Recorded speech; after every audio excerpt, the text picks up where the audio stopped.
Chapter 739. It was his first time on a luxurious yacht like the Ray. It would be too pretentious of him not to go to the top deck to enjoy the breeze and experience the feeling of steering the boat, riding the wind and breaking the waves.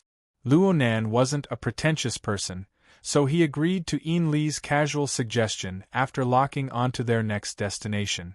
Thus, the two of them were now on the top deck. The constant temperature system in the room was replaced by the cool and refreshing night wind.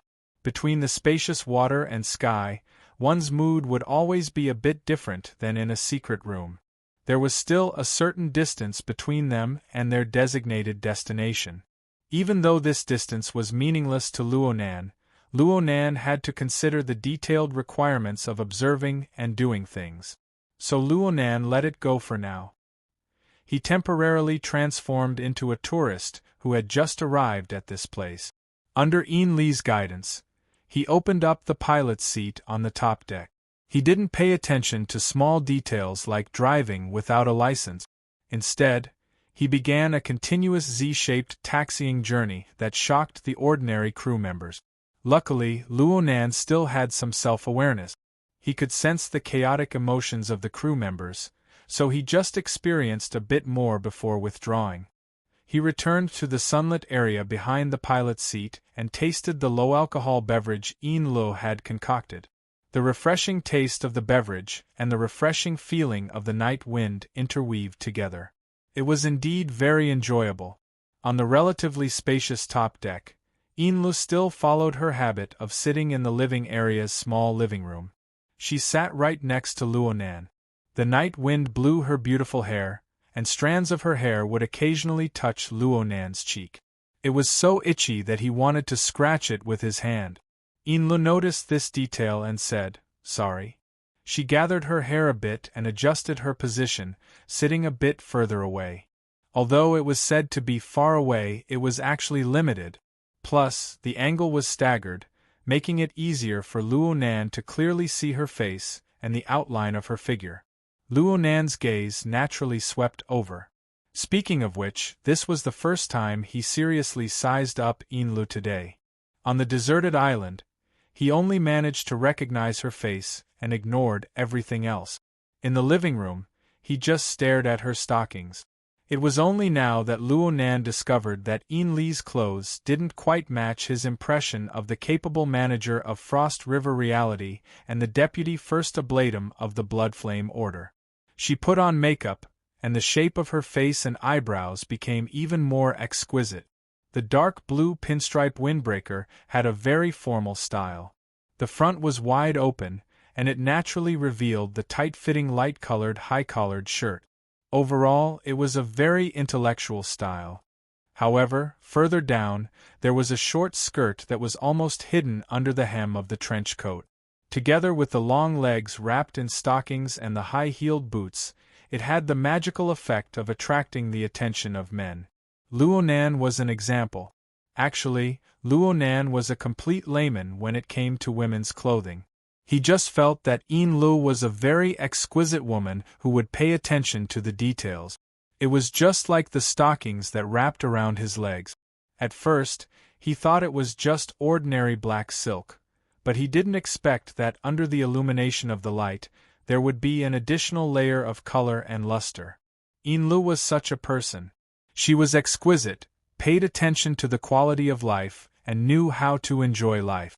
However, he lacked the ability to focus on cultivation without any distractions. This was probably the main reason why Mrs. Halder had never treated her as a true successor to be groomed. Of course, Mrs. Halder herself didn't care that much about the continuation of the Bloodflame Order. She just used the Bloodflame Order, especially the Blood Soul Temple's configuration, as a furnace for smelting a unique core.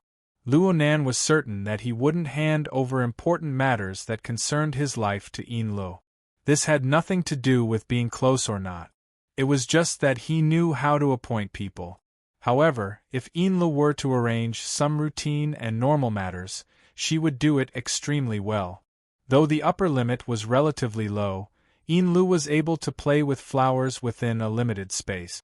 It was said that before she entered the circle, She was once Mrs. Halder's secretary. A personal secretary. The feeling of being a working secretary or a confidential secretary like Sister Yuan was completely different. TSK, what am I thinking now? Luonan's thoughts touched Yuan, and he suddenly came to a realization. It had only been half an hour since he arrived in Ban City, but he had spent a lot more brain power and time on this woman before his eyes than on the scheduled business. Luonan, oh Luonan, you've just stepped onto the yacht, and you've already degenerated into a rotten fellow? It's done. Luonan suddenly clapped his hands. Mr. It was unknown when, but Ian Li's way of addressing Luonan had already removed the surname from the front. This was also a subtle change in the details. Luonan didn't care about these details. He reorganized his thoughts and asked a question. The consumables I talked about 2 days ago, especially the matter of the energy center. How's it going? Was this a switch in mask?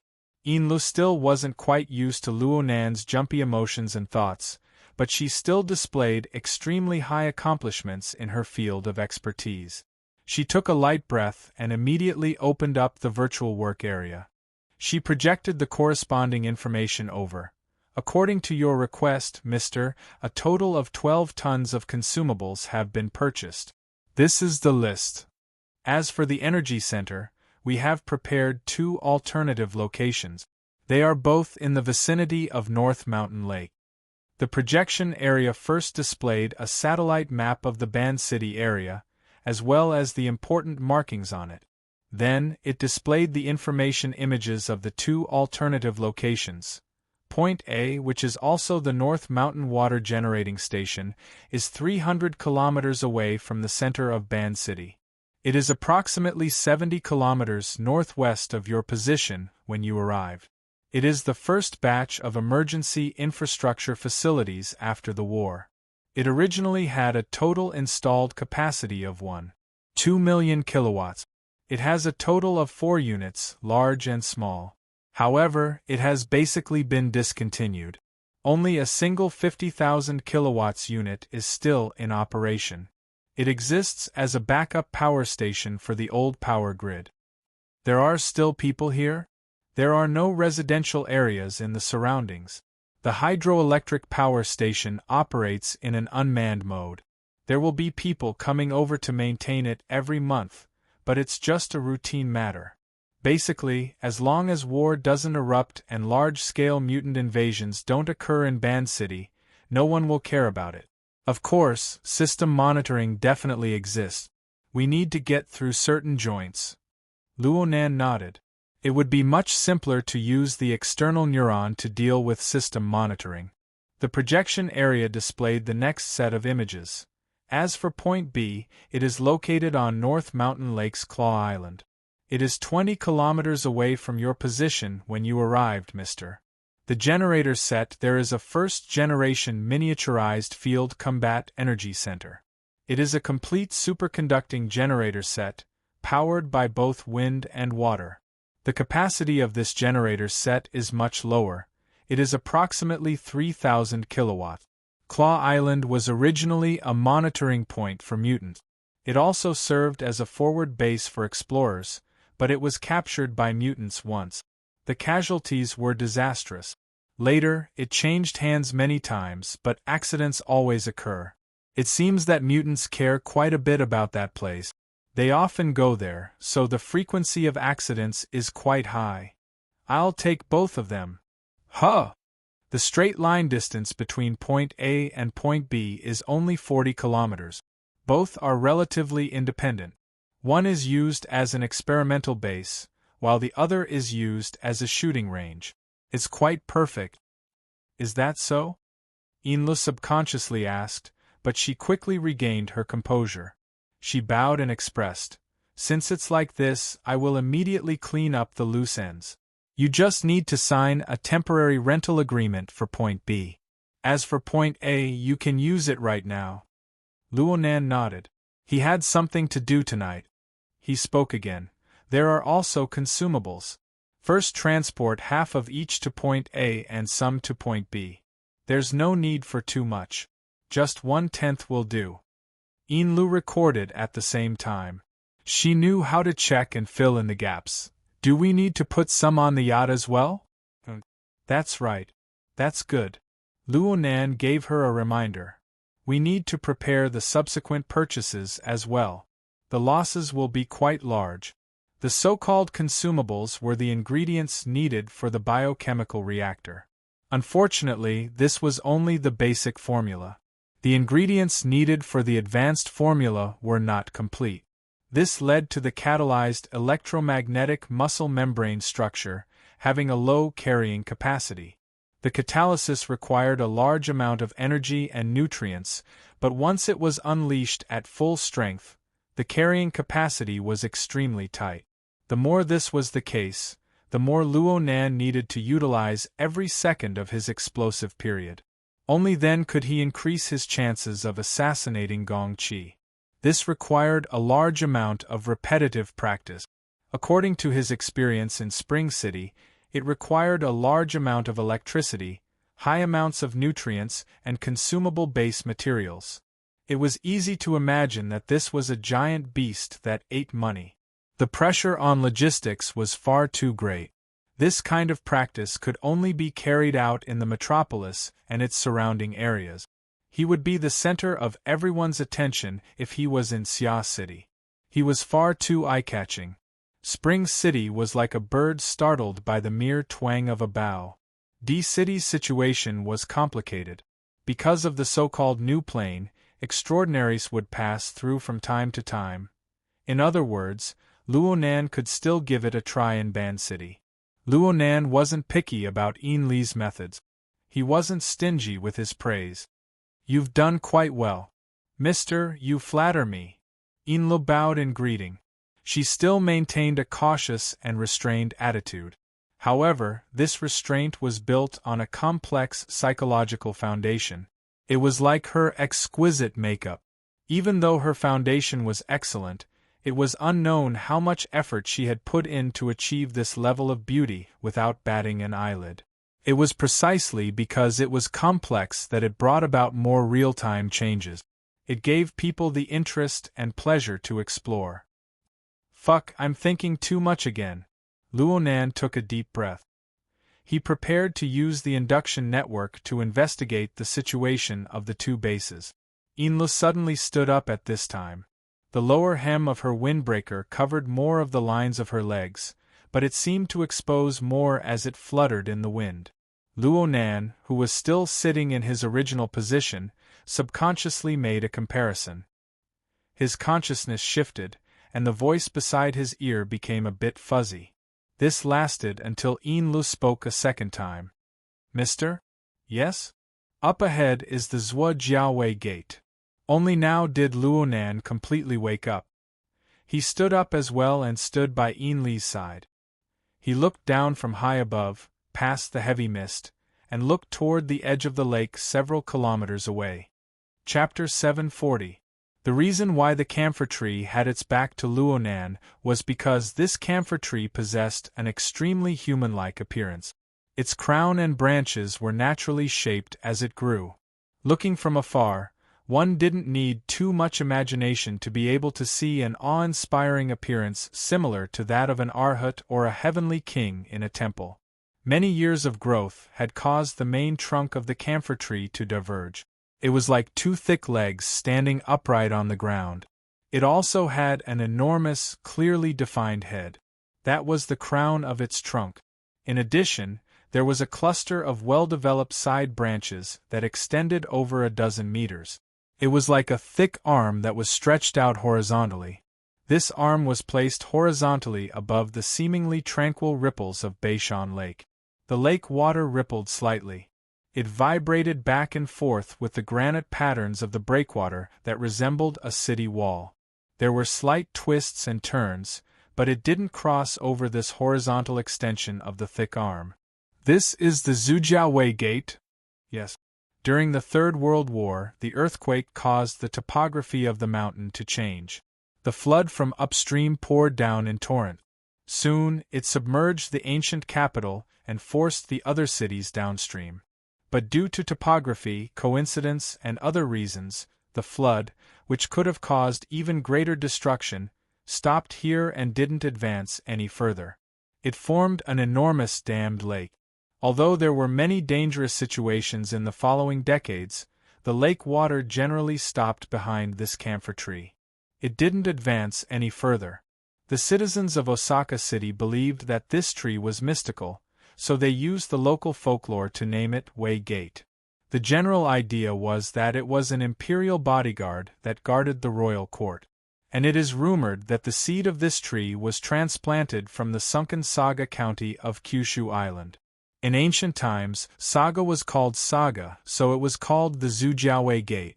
Luo Nan already had a preliminary understanding of the concrete information through his own observations and the information provided by Yin Lo. But listening to Yin Lo narrate the rather mystical legend like she was telling a story was still a relaxing experience. Looking at the Zujiaowei Gate now, it really did seem like a powerhouse with a thick and sturdy body. It exerted force with its arm horizontally, forcefully stopping the boundless water waves.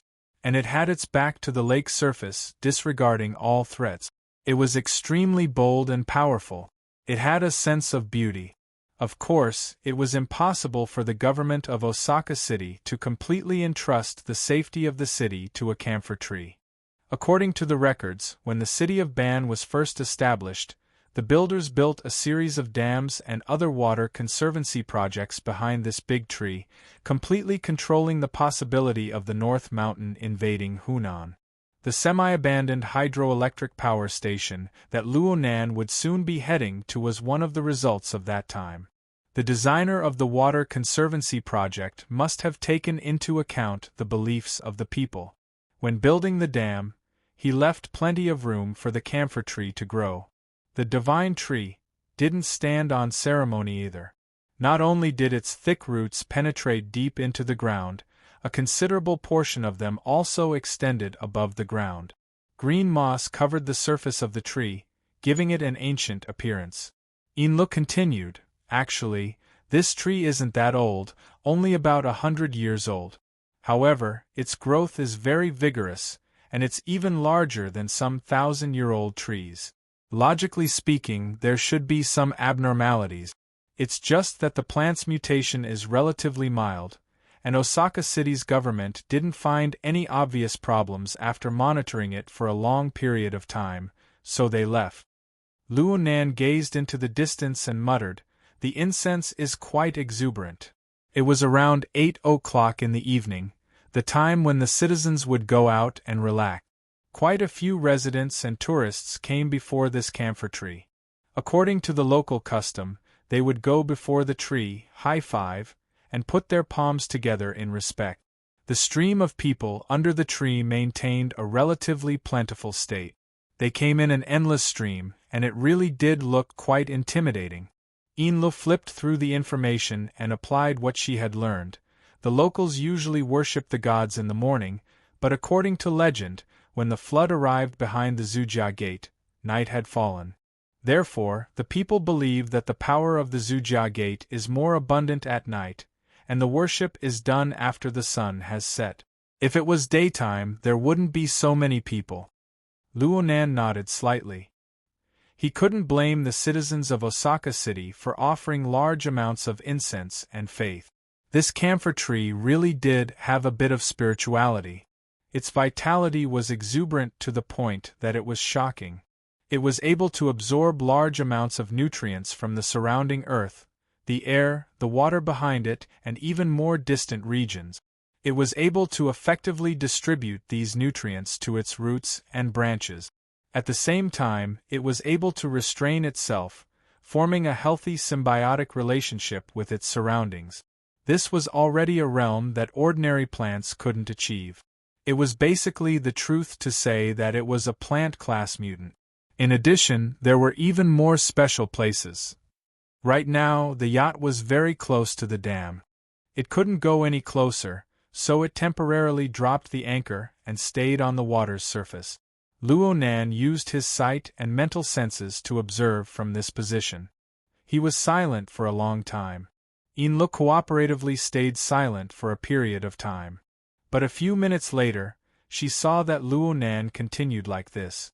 She couldn't help but ask softly, "Mister, is there a direct relationship between this camphor tree and that person's tracks?" The so-called person was none other than Snake Tongue. Yin Li's initial goal in coming to Osaka City was to help Luo Nan search for traces of Snake Tongue's body. Snake Tongue was a famous curse master of the inner world. Last year, she went to Xia City in an out-of-body state to cooperate with headquarters in an operation to try and harm Luo Nan. Later, the operation failed, and many people saw Luo Nan use a secret technique to capture her. But no one knew whether she was imprisoned or killed. Therefore, Yin Lu and Mrs. Halder weren't the least bit surprised that Luo Nan wanted to search for Snake Tongue's body. As for what Luo Nan was going to do with Snake Tongue's body, whether it was whipping corpses to vent his anger, threatening and torturing them, or using them as medicine, it was none of their business.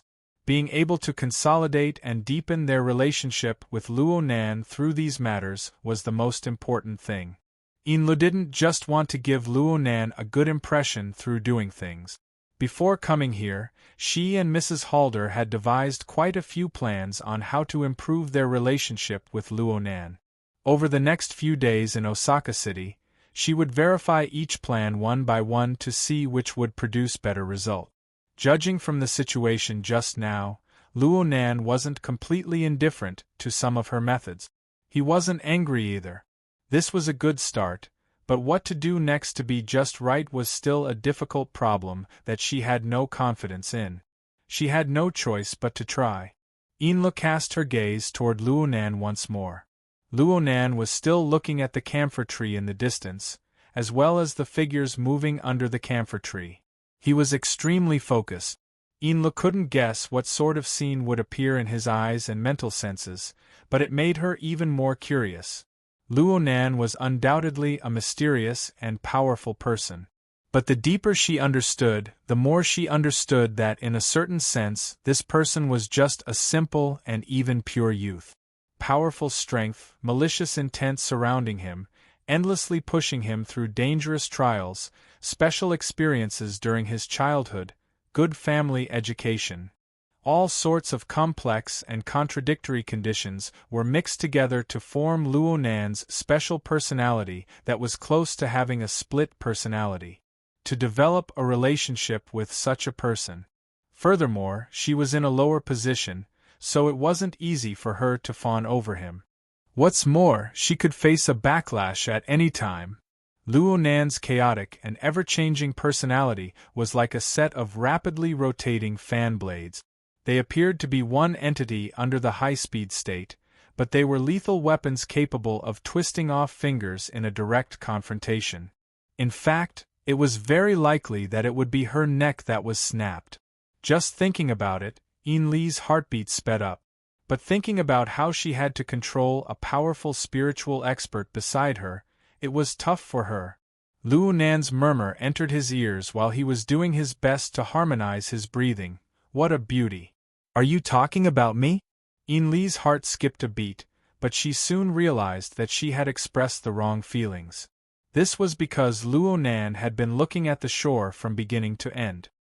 His gaze pierced nearly a kilometer of the boundless curtain of night, locking onto a particular point amidst the stream of people coming and going under the camphor tree. Though Yin Lu was also an ability user and a spiritual expert, whether it was her gaze or the distance of her mental senses, they weren't enough to allow her to see the details of the lake shore. She could only indulge her thoughts and speculate. The youth before her really seemed to have reached the age where he was interested in the opposite sex. Luo Nan spoke again, this time to Yin Lu. "Can the boat dock?" Yin Lu quickly came back to her senses and responded. "There are no docks nearby, but the boat is equipped with fishing boats. We can bypass the breakwater in front and disembark from the eastern region." "Really? That's great. Our luck isn't bad." Luo Nan no longer lingered on the scene on the shore after he finished speaking. He turned his head and headed to the lower deck. Yin Lu hurriedly followed behind him. She connected Luo Nan's words together and sorted out his logic once more. She suddenly discovered a difficult problem. If he goes ashore for the sake of looking at a beautiful woman up close, or even going a step further, should I help him? Or should I give him advice? Or should I directly help him? The current Luonan was quite different from the image of an obedient child in Xia City. With Yin Li's intelligence channels, she obviously wouldn't take the paternity test incident from a few days ago seriously. But the more she did this, the greater the contrast became. Logically speaking, it's more likely that I'm wrong. But if what the madam said is true, then the current Luonan is a depressed child who has just awakened his adult consciousness. He has suppressed his instincts because he hasn't been enlightened yet. After arriving in a foreign region like Ban City, he'll lose his usual restraints. It's not impossible for him to suddenly awaken and erupt. While Yin Li's imagination was running wild, she and Luonan boarded the fishing boat that was equipped with the yacht. They took a detour to disembark and spent a bit of time walking from the breakwater to Mr. Zhujiao Weimen. The camphor tree appeared even larger and more majestic up close than it did from afar. Yin Lu was already able to faintly feel the exuberant life force circulating in the surrounding air at this time. She could also feel the chaotic and disorderly power of faith coming from the worshippers around her. The accumulation of a few decades has actually reached this scale. If it's a small religious sect, they can basically use this point to awaken a few ability users who have affinity with this domain. Oh, there are many religious sects in Ban City. Even if most of them don't have a high upper limit, they are still insiders. They shouldn't be blind to this extent. Then, Yin Li's heart was stirred and she looked all around. She had a rather clear standard of search. Soon, she found a monk meditating with his eyes closed in the shadow of an outstretched arm on the west side of the camphor tree. He was called a monk because this person wore a loose robe similar to a kasaya. His hair was kept extremely short. He looked more like a cultivator who wasn't part of the five elements. The surrounding citizens who came to pay their respects didn't find this person's existence strange at all. He's an ability user, but he shouldn't be a Buddhist. Compared to the secret orders that supported half the sky of the inner world, the existence of traditional religions was extremely weak in the context of the new era. At the very least, it was completely disproportionate when compared to the scale that practically monopolized the domain of faith before the war. However, once an ability user was born among them, they would often have a more distinct characteristic of a religious sect. Yin Lu, who was rich in experience, could recognize it with a single glance. The monk before her clearly didn't possess that characteristic. However, the aura around his body was quite harmonious with that of the Jordan Gate. He was also tainted with the light of faith. He possessed a special quality that was completely different from that of a secular person. He was an awakened, and his strength wasn't ordinary. He even had a bonus in the vicinity of the Jordan Gate. Yin Lu furrowed her brows. She felt that she had overlooked too many things in her intelligence-gathering work in Ban City. She immediately made up for it and used special channels to conduct an in-depth understanding. She spent 2 minutes combing through the information. Right when she was about to report it to Luonan, the figure of the youth beside her moved slightly. He stepped into the stream of people who were leaving in front of her and went straight back the way he came. "Mr." Yin Lu subconsciously cried out, but she soon came to her senses. She pursed her lips and didn't say anything. She just followed closely behind. She thought of what Luonan said before and raised her eyes to look forward. Sure enough, there was a woman with a beautiful figure about 7 or 8 people away. She wore a traditional local kimono. Her head was slightly lowered as she slowly walked forward with the stream of people. Yin Lu couldn't see the woman's face, but she could see the skin on the back of the woman's neck that was slightly exposed. The woman's gait was as white as jade, and the woman's gait was extremely graceful. The surrounding men and women unconsciously turned their gazes to size her up. She could basically confirm that the woman was a beauty above average. Of course, Yin Lu wasn't inferior in the slightest when it came to contorting gazes. This made Luo Nan a bit dissatisfied with her. Keep a low profile. Don't attract attention. Inla felt quite wronged at this moment. She was stunned for a moment before responding. Then I'll go gather some intelligence on that person first. Luo Nan still stared at the woman without letting go. He just nodded in approval. Inla let out a breath of relief. At the same time, she vowed to herself that no matter where she went, she would prepare a flying car or some sort of enclosed vehicle. At the very least, she would attract Luo Nan's attention and wouldn't cause him any trouble. Chapter 741. Osaka was a city rebuilt on the ruins. Due to geographical reasons, it was sandwiched by Beishan Lake and the Southern Bay, forming a barbell-like city layout. Beishan Lake was the northernmost part of Osaka, but the southern shore of Beishan Lake was definitely not. There were still a considerable number of residential facilities around the south-central area of Beishan Lake, and a considerable part of them were high-class residential areas. Don't be surprised why people would still build mansions here under the threat of the mutants. Basically, a considerable number of important people in Osaka used this place as a hunting villa. Especially in the past few years after the birth of the Deep Blue Walkers, the world government had basically turned from defense to offense in the wilderness. As the threat continued to decline, the high-level social mode of hunting around the lake became popular. However, this season was just the gap between the spring and summer hunting, and the hunting villa community by the lake seemed empty, with few pedestrians and relatively deserted. When the two people passed by, it was still a relatively difficult thing to ignore each other. "Good evening, Mrs. Kitayama." "Good evening. The wind tonight is very cool." "Yes." The two people passed by each other, leaving only the stiff smile of the housewife in the cool night wind.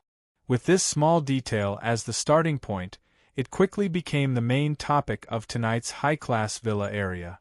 At the boring Sanfriends gathering of the women, many people commented, "Kitayama Yuehui, such a rude person. She's just an artist who retired from the entertainment industry. She's really arrogant. I heard that Mr. Kitayama is a powerful person in society?" "Yes, I heard that. So for a long time, Mrs. Kitayama almost never went out. But I also heard that the powerful Mr. Kitayama is probably dead." "Oh really? Isn't it? Every month or two, a car would pick her up at the door and come back after about a week. But that kind of car hasn't appeared for a long time. Osaka has been cracking down on societies recently, and it is said that many people were hospitalized and then died." Oh, so that's how it is. Then Mrs. Kitayama has been going to Mr. Jorgaman's place recently. She's going to pray, and it may be a fleeting future. Here, maybe we will soon lose sight of her." Whispers of surprise and excitement could be heard, or they could not be heard. Perhaps Beishan Yuehui, who was at the center of the discussion, could hear it or could not. For now, she was still walking at an unhurried pace, maintaining a calm and indifferent attitude as she walked along the narrow but tidy tree-lined path. After all, it was getting late. Life in the major commercial and entertainment districts of Ban City had just begun, but for the people in this community, it was basically time to rest at home. The further they walked along the boulevard, the fewer people there were. In the end, after walking for more than 100 meters, they didn't see a single person. However, right at this moment, Northmont Shuhui arrived at his own doorstep. The AI butler detected her vital data, and the security system opened the door. "You are back, madam." Beishan Yuehui silently walked into the yard. She still walked at the same pace as before, passing through the exquisite front yard. A gentle breeze blew, and the short shrubs and red-edged maple leaves in the yard rustled, welcoming their mistress home. The door to the main house opened as well. Beishan Yuehui walked to the entrance, put down her handbag, and bent down to change her shoes. At this moment the lights in the house suddenly flickered, and the AI butler spoke again. "Sorry, there is some trouble." The voice was cut off, and the lights in the house were completely extinguished. Beishan Yuehui straightened up, stunned. But before she could react, a figure suddenly rushed in from outside the room. The moment he rushed into the door, he tightly stuck to Beishan Xuehui's waist without leaving any gap. At the same time, he stretched out his elbow across her shoulder, across her throat, and then pulled back, firmly jamming her windpipe and preventing her from making a sound. "Mrs. Beishan, poor woman, don't panic, I am here to help you." The voice of the intruder behind her was hoarse, and he breathed heavily. His hot breath rushed past Beishan Yuehui's ears. It had nothing to do with physical strength, but a natural reaction after the secretion of hormones. "You have lost the care of a powerful person, haven't you? Without a backer, how can you maintain such an elegant and leisurely life? The future is simply a foreseeable tragedy. Come, I am here to help you. I don't need to do anything extra, just treat me the way you treat that person." Sensing that Kiddushin Yuehui's resistance was very weak, the intruder turned her around, still clutching her throat with his hand. With the help of the moonlight shining in from the window, the intruder admired the beauty's delicate face, which was stiff from fear. Yes, this was the face. He had been spying under the camphor tree for a whole 2 months. It was a perfect fit for his aesthetic standards, a combination of beauty and fame. Although in the industry, this woman was also a relatively low-key type, but after more than 10 years of acting career, she should have many fans. Countless people could only look at her, but they would soon moan and beg under his body. Wasn't this the biggest source of motivation for him to become an ability user, to become a powerful person, and to be willing to work hard to cultivate? Now I am also such a person. The dim light of the emergency light in the corner of the wall reflected the intruder's face. This face had already assumed a pious and profound cultivation style, and he had been sitting under the Zujia guard gate intermittently for nearly a year. At this time, he was still wearing a loose robe, but he quickly tore it off impatiently.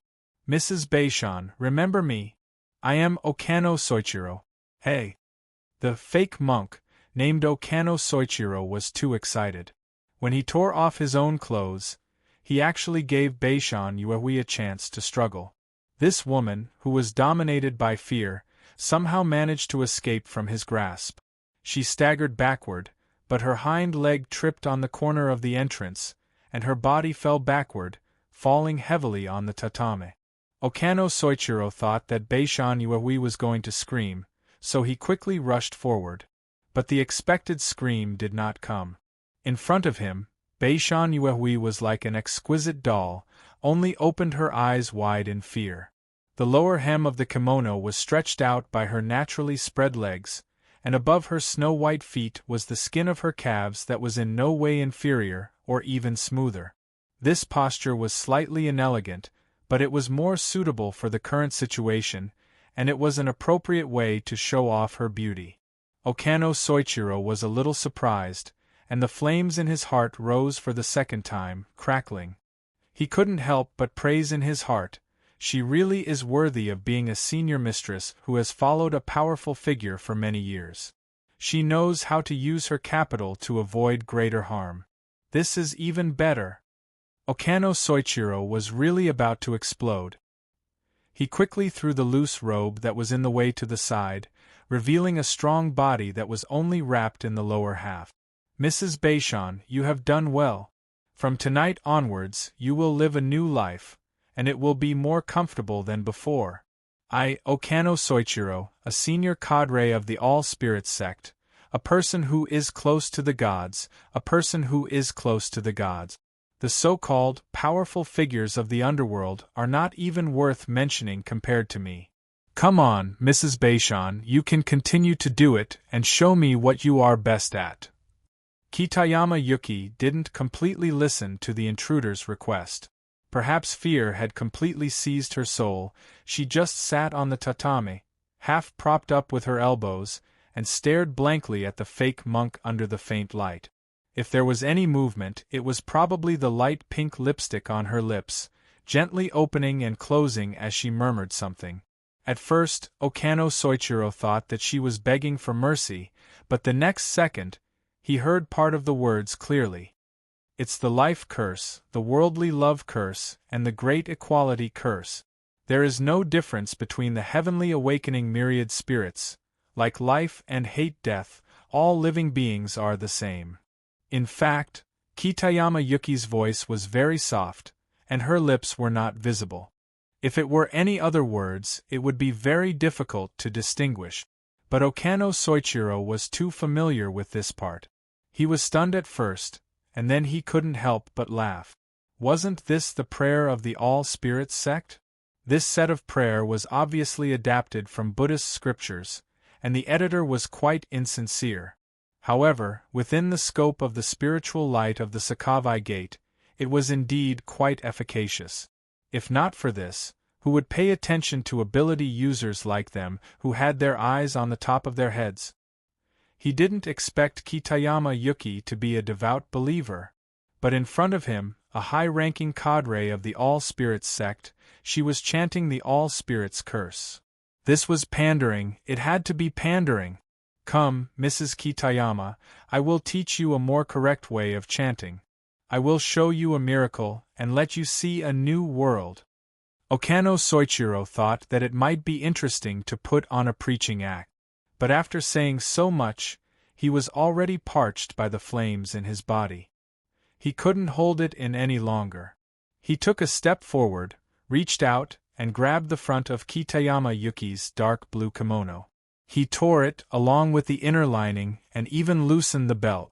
Kitayama Yuki's loosened collar didn't expose too much, but the clear and perfect collarbone was another part of the sexiness of a mature woman. Okano Soichiro was so excited that he almost howled. He couldn't care less about finding a bed or anything else. His body pressed down, and he wanted to taste the cool fragrance of Kitayama Yuki's body again. But at this moment, his chest suddenly trembled, and there was some resistance. It wasn't too big, but some kind of inexplicable and strange feeling started from there, all the way back, stirring in his chest, and then coming out from his back. Numbness and slight pain, as well as the instinctive awakening of fear in the human body, surged into his mind. He widened his eyes and looked at the beautiful face that was right in front of him, who was still muttering an incantation with a unique stiffness. The second and third penetrative attacks came one after another.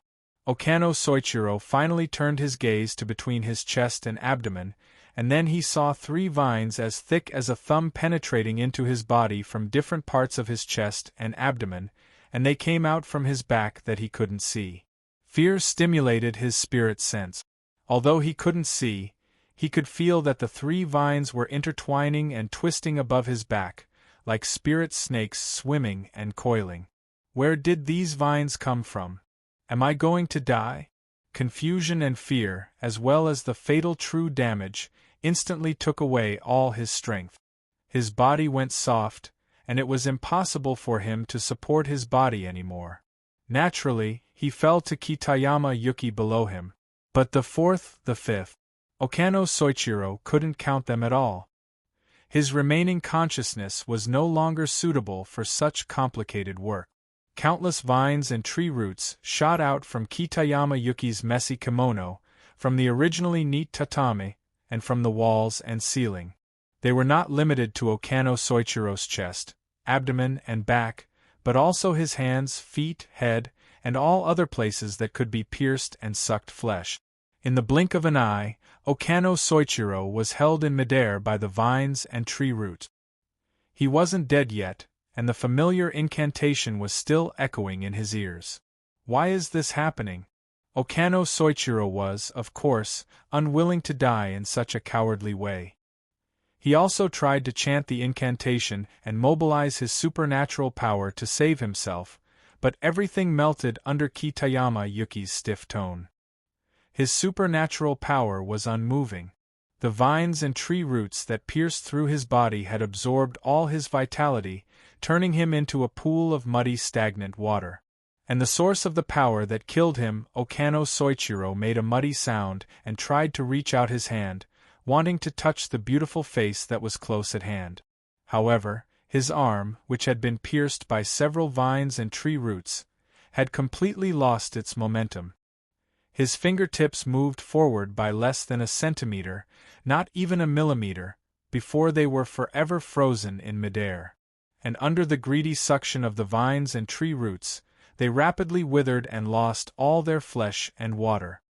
His body was the same, turning into a shriveled, curled corpse. Such a horrifying scene happened in front of her, but Kitayama Yuki's beautiful face was still the same as before. She just stopped chanting the incantation, and her eyes were calm and empty as she looked forward.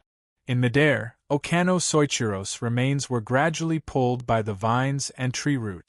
Due to the rapid extraction of water and nutrients, the bones that supported his body also quickly lost their strength and shattered. It was impossible for them to resist the pulling force from all directions. In the blink of an eye, he turned from a dried-up corpse to an unrecognizable human shape. Then, he cracked and disintegrated. Most of the remains were taken away by the vines and tree roots and sent into the hidden garbage channel. However, some pieces of skin and flesh fell from between the vines and tree roots, sprinkling on the porch and tatame, and some on the edge of Kitayama Yuki's snow-white footbag.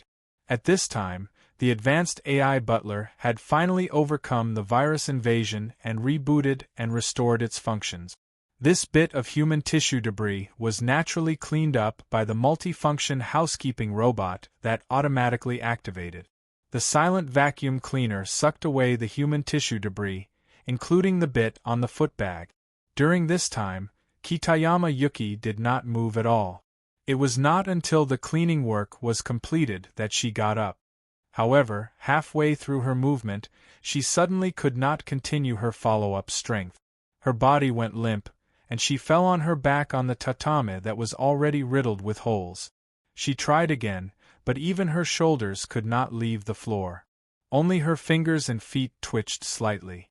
Even in this terrible state, her beautiful and delicate face still did not change. Her eyes met the ceiling, and they were also empty and unfocused. There was no fear or panic, and there was no aura that a human should have.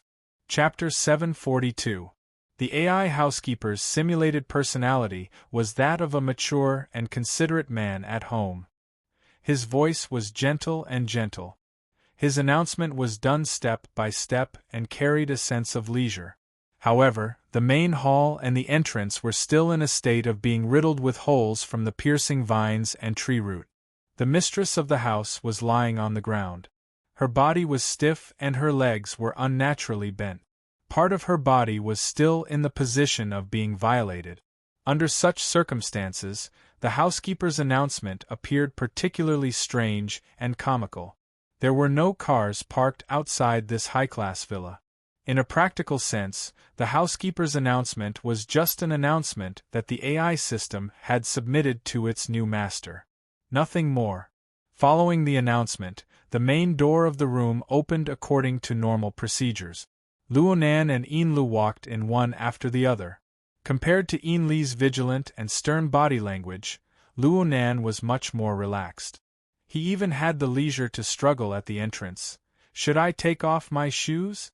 Even though the housekeeping robot was already working very hard, the uneven-sized holes on the ground, the rubble and burrs protruding from the edges, and so on dispelled his thoughts. He stepped directly onto the tatami and arrived next to Kitashin Yuehui, who was lying on her back. He looked closely at the doll-like exquisite beauty before him a few times and nodded. "It's her. Does this count as luck or strength?" "Who?" Inlu already had some guesses in her mind, but the answer was far beyond the norm. She didn't dare to come to a conclusion easily. She could only beat around the bush and ask another question. "The Mr. Kitashin that the AI housekeeper mentioned, it's Mr. Kitashin's car." Luonan corrected the key details seriously and considerately extracted the key information from the AI housekeeper system using the external neuron and displayed it through the projection. Anyone with a bit of common sense in this field would be able to clearly distinguish that the reference database in the system's backend was absolutely not a face or a human body's characteristic vector. The code inside didn't have the corresponding keywords at all. What appeared instead was just as Luonan said.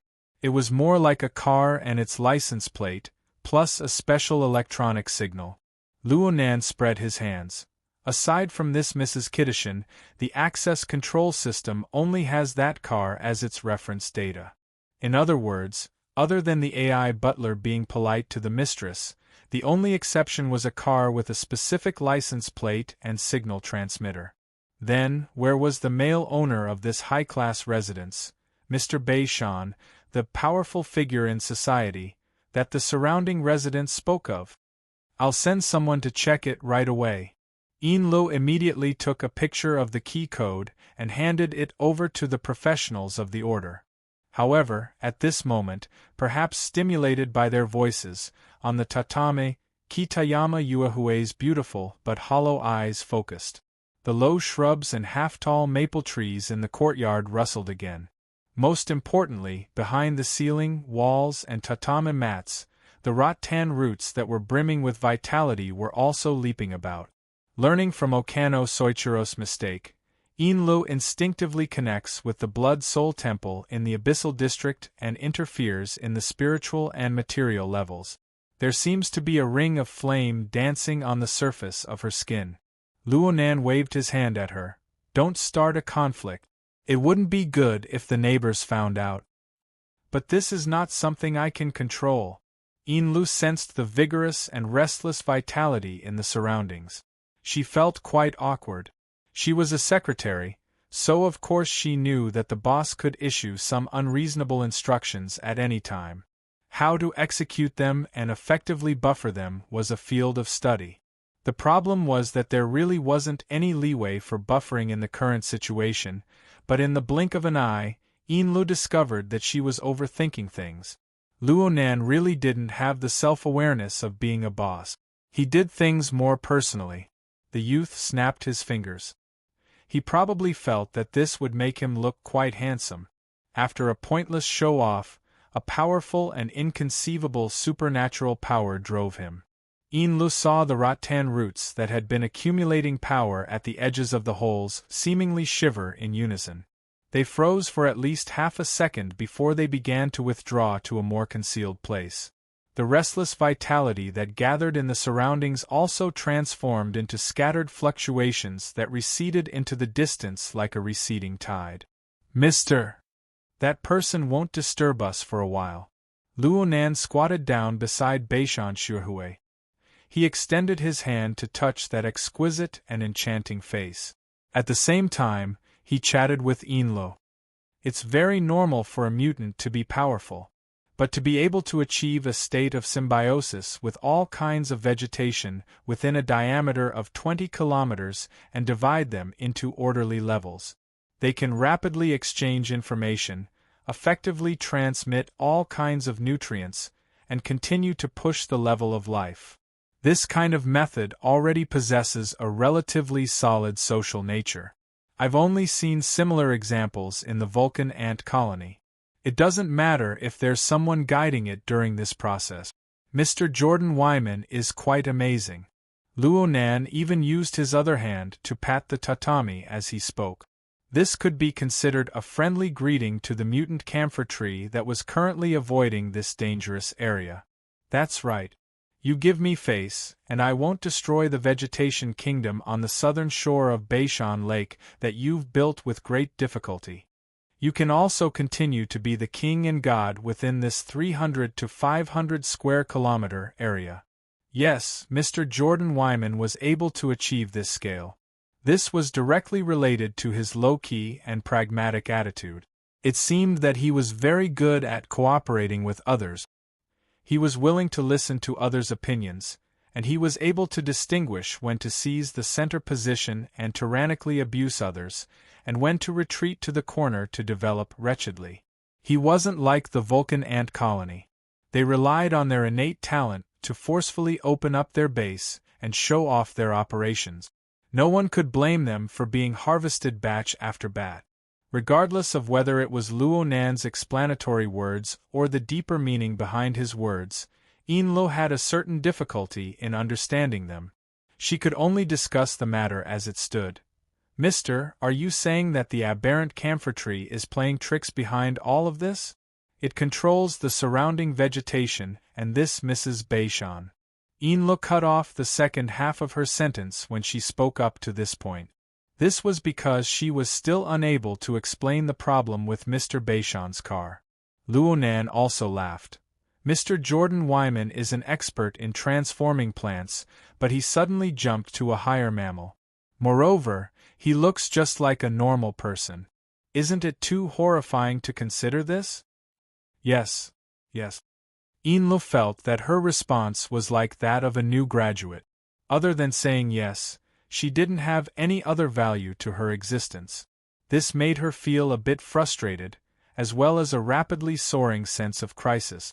If she kept wandering outside of her boss's core thoughts, then her job as a secretary would most likely end. She wouldn't be able to achieve the more difficult goal of deepening relationship. This didn't make sense.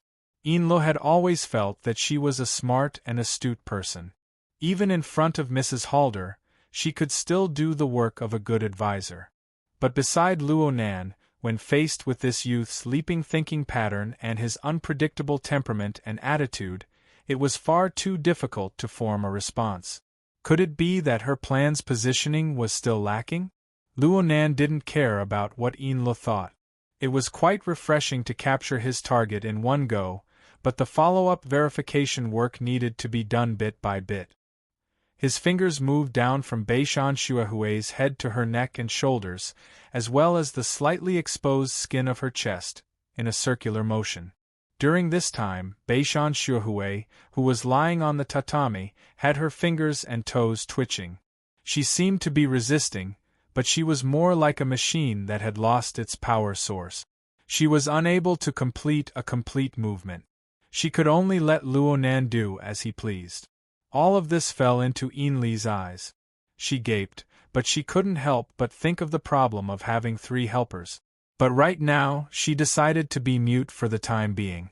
After touching for a while, Luonan didn't even turn his head. He waved his hand at Inlo.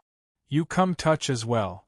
After a moment of stupefaction, Inlo earnestly performed her duties as a secretary. She listened to her boss's words and walked to the other side of Beishan Shuahui's lying body. She knelt on one knee and extended her hand to touch the snow-white skin. Luonan pointed from the side. "Don't just touch her chest. Touch her face as well. Don't you feel that her body is a bit skinnier, but her face is a bit more vivid?" Inli's emotions were complicated. She exerted a bit of force with her fingers. This way, she could feel the subtle differences brought about by the different amounts of fat under the skin. Of course, there were natural differences between the face and the chest, but there was no point in nitpicking in this kind of situation. "Are there any traces of a disguise? It seems like you women are very good at makeup." Inlo had a tendency to immerse herself in the situation for a moment. Luckily, she quickly regained her composure and spoke in a matter-of-fact manner. "Her foundation is very good. It's just that she's wearing light makeup. It's unlikely that she's using the head-swapping technique. Of course, it's also possible that she's had plastic surgery or wore some sort of prosthesis. It's technically possible, but it needs to be tested." "Tested? Like X-rays or something?" "More or less. If it's the skin and muscle structure, we might need an MRI." At this time, Inlo finally couldn't hold it in any longer. She voiced out the conjecture that was previously denied by rationality. "Sir, you suspect that this Beishan Shuhui is that?" Yin Guang was halfway through his words when he suddenly felt his lips and teeth go numb. It was as if an extremely penetrating cold wind had blown through the air. And on the other side, Luonan had opened his hand. His 5 fingers closed together as he probed towards Beishan Shuhui's face, slowly moving up and down. Right now, Luonan was staring at Beishan Shuhui, and Beishan Shuhui's empty eyes were staring back at Luonan's face. The two stared at each other through the palm of their hands. Their line of sight was blocked, and they didn't say a word. It was extremely treacherous and bewitching. "Sir." Inlu didn't receive a response. She could only stare wide-eyed at Luonan's incomprehensible operation. Luonan slightly narrowed his eyes. The mental plane and the material plane interfered effectively. He borrowed the palm of his fingers to build a basic electromagnetic configuration framework. He accelerated the cycling frequency of the electromagnetic wave, pushing it into the field of ionizing radiation in one fell swoop. It formed an extremely short wavelength, extremely high-energy X-ray. Under the effective binding, the X-ray continuously bombarded the structure of Beishan Xuehui's face. Luonan watched the X-ray penetrate and destroy the skin, muscles, and bones, and he received immediate feedback. Several seconds later, Luonan shook his head. The X-ray's penetrative power was too strong for the detection of soft tissues. The detection results weren't that great. MR, on the other hand, involved requirements such as the high-speed switching of the gradient field and the detection of the state of the hydrogen atom. Configuration changes and the precision of the mental senses were all big problems. Oh, it seems like the UV level is just right? What? The absorption rate and the reflectivity are clearly different. This is a sun-blocking prosthesis. What good luck! 10 seconds later, Luonan was certain in his heart. He nodded slightly. There really is a layer of prosthesis, but the fusion is quite tight. It looks like a special key is needed. It should be the special characteristics of that person's soul strength. As he spoke, his mind had already cut into the cloud world. He carefully observed the target's soul body over there. I remember simulating it once or twice in the past. Luonan's training in the high-end imitation show on the Pacific Ocean had displayed its use.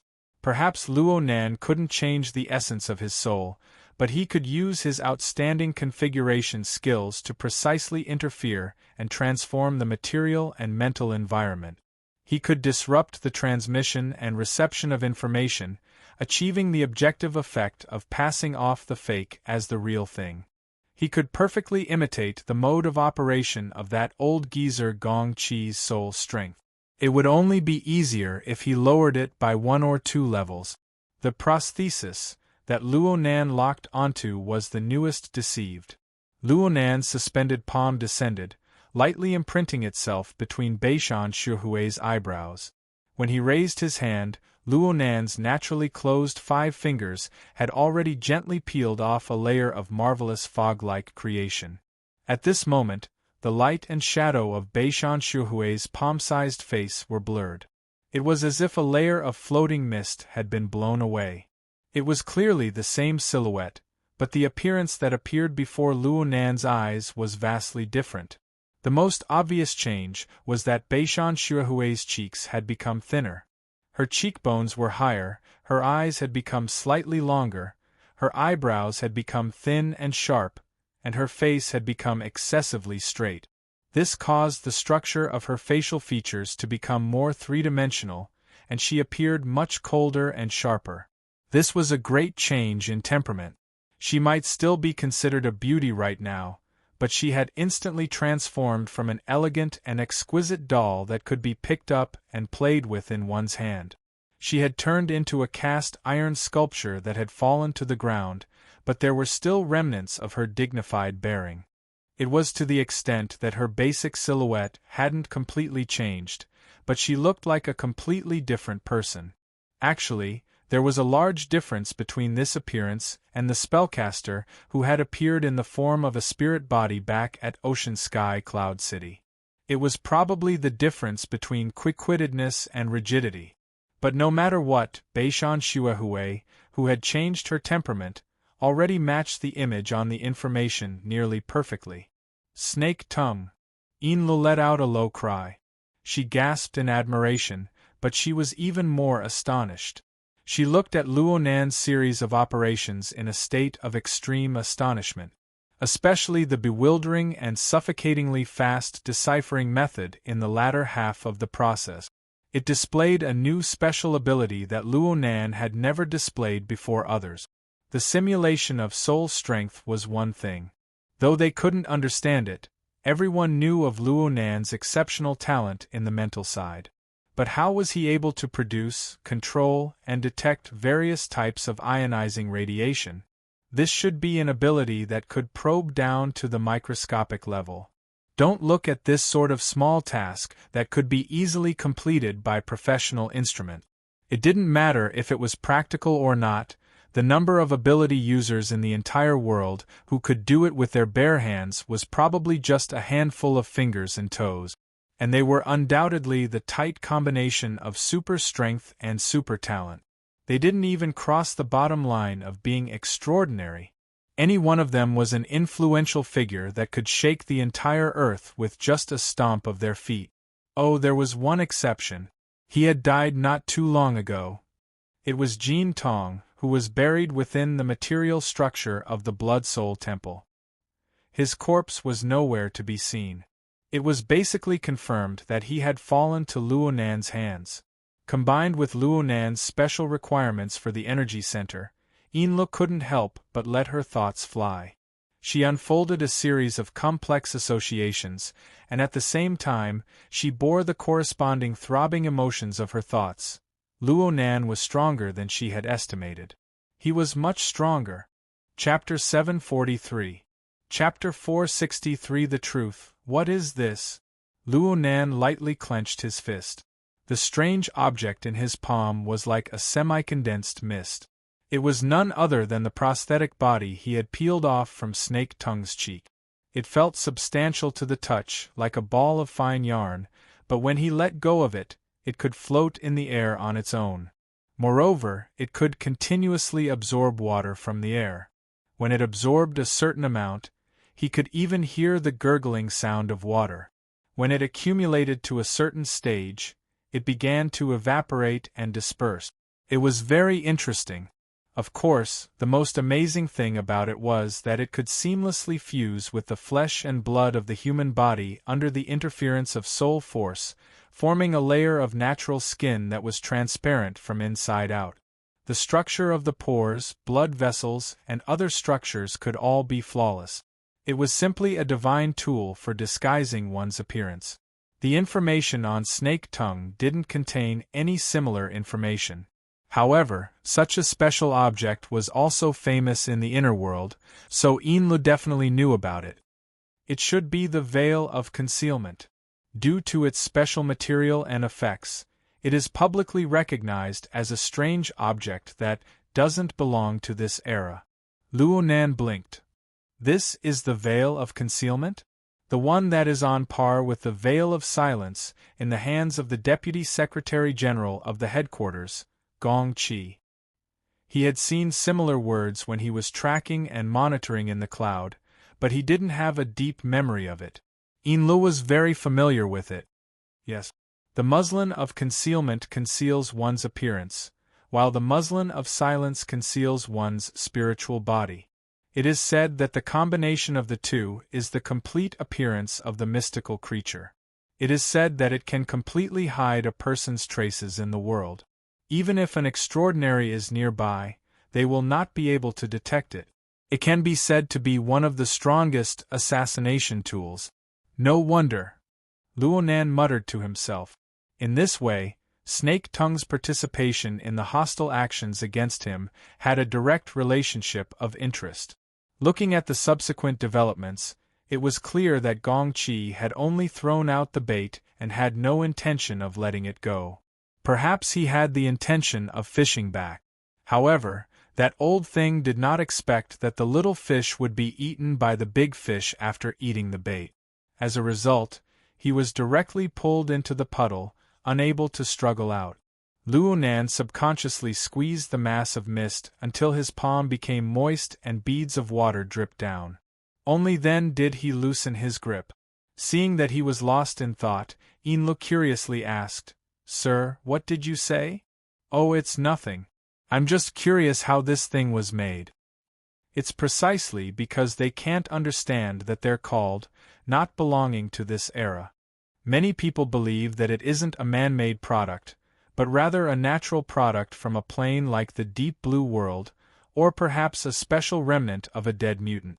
When did the Veil of Concealment and the Veil of Silence separate? Well, it seems like it has always been in a separate state. Then how can you be sure that they are a set? Enlu was in a sorry state after being attacked by the curious baby. She could only make guesses. It's probably from the function, and the appearance is indeed similar. Oh. In the end, Luonan didn't ask any further questions. He just squeezed the watery muslin in his hand a couple more times before letting go. He let the muslin of concealment float in the air, and his attention returned to Snake Tongue, who had already revealed her true appearance. Enlu sighed inwardly. She half changed the topic and half sighed ruefully. Snake Tongue's move is like the legendary painted skin story. No, if it's in Ban City, it should be the legend of the Bone Lady. Bone Lady! It's the folklore of the archipelago. The general idea is that a woman who was humiliated and bullied in her life would turn into a malicious ghost after her death in anger. Because her flesh and blood would turn to ash, only a pile of bones would remain. Therefore, she would use the skin of a beautiful woman to disguise herself and take revenge on men with vile characters. Hee. Snake Tongue isn't someone who was humiliated and bullied. Of course, it's hard to say now. Enlu blinked. She still didn't quite understand Luonan's words. However, she was soon ordered by Luonan to search the entire residence for all sorts of clues. As for Luonan himself, he remained at the mysterious gate. He sat on the tatami in front of Snake Tongue, his chin resting on his hand as he pondered. Enlu, who was searching the residence, passed by the living room a few times. Luonan didn't always maintain that posture. He had already opened the virtual work area, observing and drawing Snake Tongue. That's right. He was using Snake Tongue as a model, a continuous sketch or sketch. It was most likely the latter. This was because Luonan had changed locations several times in a short period of time. The angle of the drawing in the virtual work area was constantly changing. On the other hand, Snake Tongue kept twitching in place until she exhausted the last bit of her strength. She fell completely limp before Luonan's eyes.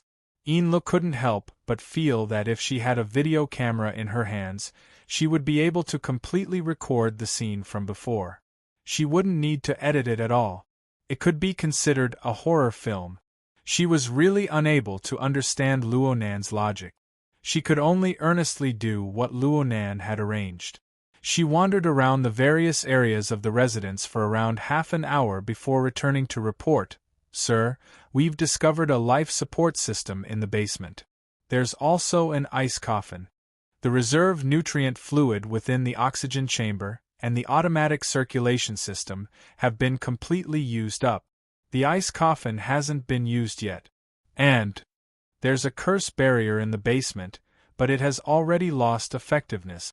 There are also traces of rattan roots piercing through. Some of them were used for coordination, so the traces are relatively old. Some of them were used for destruction, so the traces are relatively new." So, Enlu paused for a moment. She saw that Luonan didn't express anything, so she continued speaking. "So I have a preliminary guess. Snake Tongue and that Mr. Journeyman once had a close cooperative relationship. Snake Tongue helped Journeyman awaken his soul and regulate his energy. And Journeyman provided protection and nutrients to Snake Tongue's body after her out-of-body state. However, Snake Tongue's out-of-body state this time was far too long. It exceeded the normal range, causing Mr. Journeyman, who protects Sakura City, to develop some sort of malice. At the very least, he slacked off in his work related to providing nutrient." Luonan didn't comment on the logic of Enli's speculations. He just mentioned, "There's also the Myriad Spirit Order." Yes, there's also the Myriad Spirit Order. Enlu didn't make a light judgment on this matter. The clues were truly too tangled. The incantation Snake Tongue chanted was the common prayer of this order. And then Journeyman appeared and killed a high-ranking officer of this order. And this high-ranking officer was someone who cultivated under the tree for a long time. It seemed that he had a close relationship with Journeyman. Then, I'll arrange for people to clearly investigate the situation with the myriad spirit order. Lu inquired probingly. Luonan still didn't comment. Lu was a bit confused, but there were some things she needed to report. There's also information related to Mr. Beishan's car. It's a Falcon-class commercial car that people of the underworld like to use. It's parked in the underground parking lot of Ishikawa Real Estate in Sakura City all year round. It's rarely used, and the property does maintenance once a year. There's some truth to the gossip in the residential area. Starting from 4 years ago, the Falcon-class commercial car would drive out for a week every month. Its destination is this residence. But the people driving are different every time. According to the registration information, they belong to different driving service companies. They're hired to do things, and they're contacted online every time. There's very little information left behind. As for the deeper details, we'll look for the hired drivers to confirm. Luonan went, okay. Then he shook his head. Mr. Lu was about to be crushed by her doubt into depression. The rest are just insignificant details. Luonan extended his hand and fiddled back and forth in the virtual work area. The dozen or so sketches he had done revolving around Snake Tongue in the past half hour were switched back and forth with the movements of his fingers. His hands moved, and he spoke absent-mindedly. Right now we can basically confirm that Snake Tongue has North Shanshuhui's identity.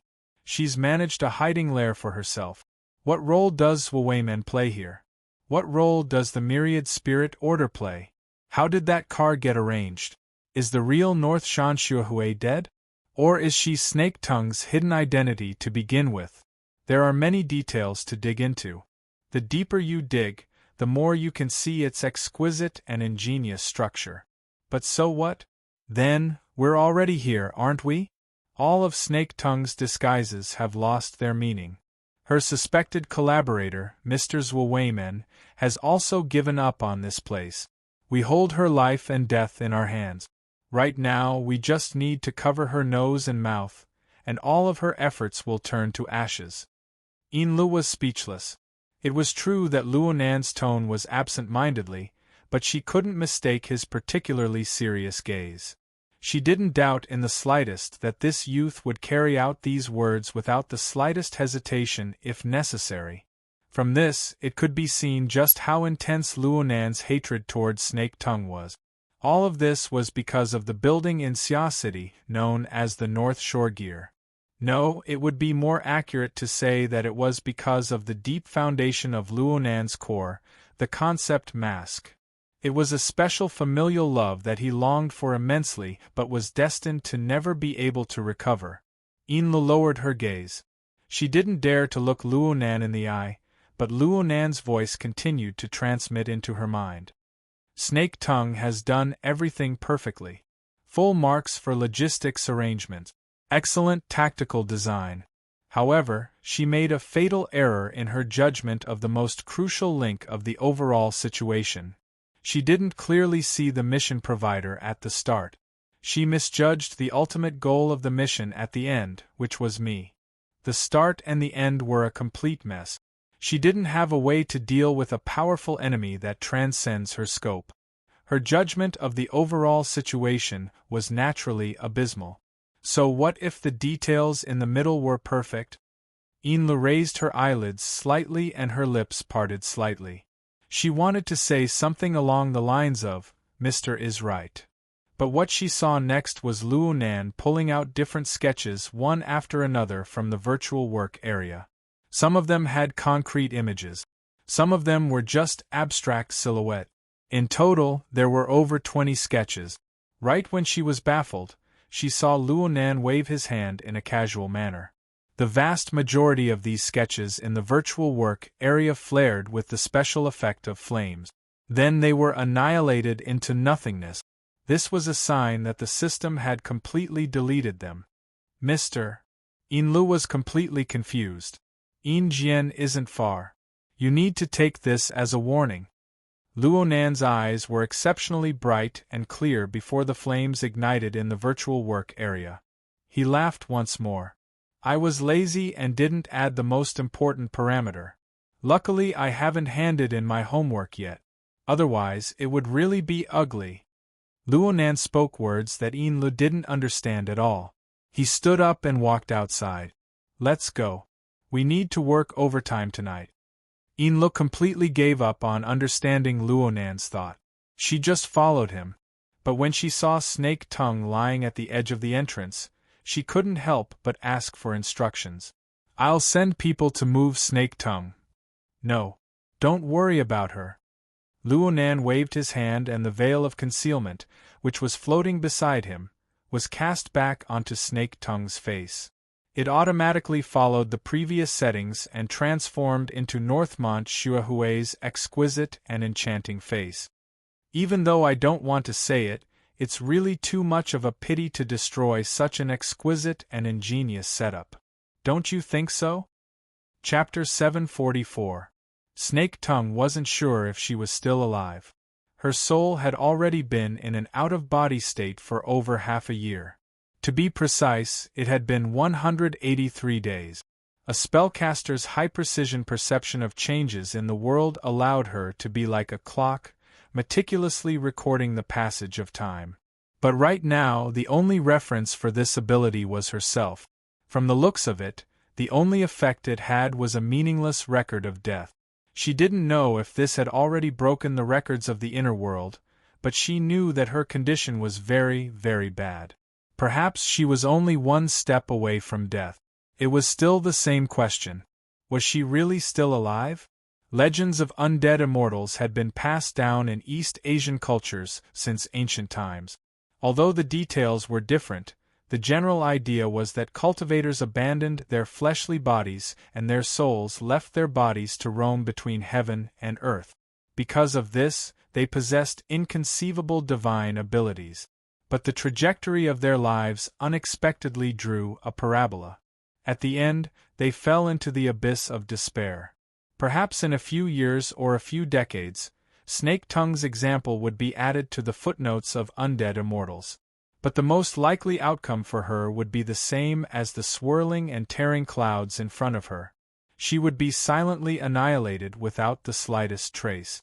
One didn't need any precise perception to determine the rate at which a spirit body decayed. Her time approached with each passing day, and her body gradually lost the ability to move independently. Therefore, for the past 2 days, Snake Tongue was no longer like a spirit that followed Gong Chi around in the cloud world. Gong Chi was indifferent to this. The relationship between Snake Tongue and Gong Chi had already undergone a clear change. Moreover, it was a destructive result.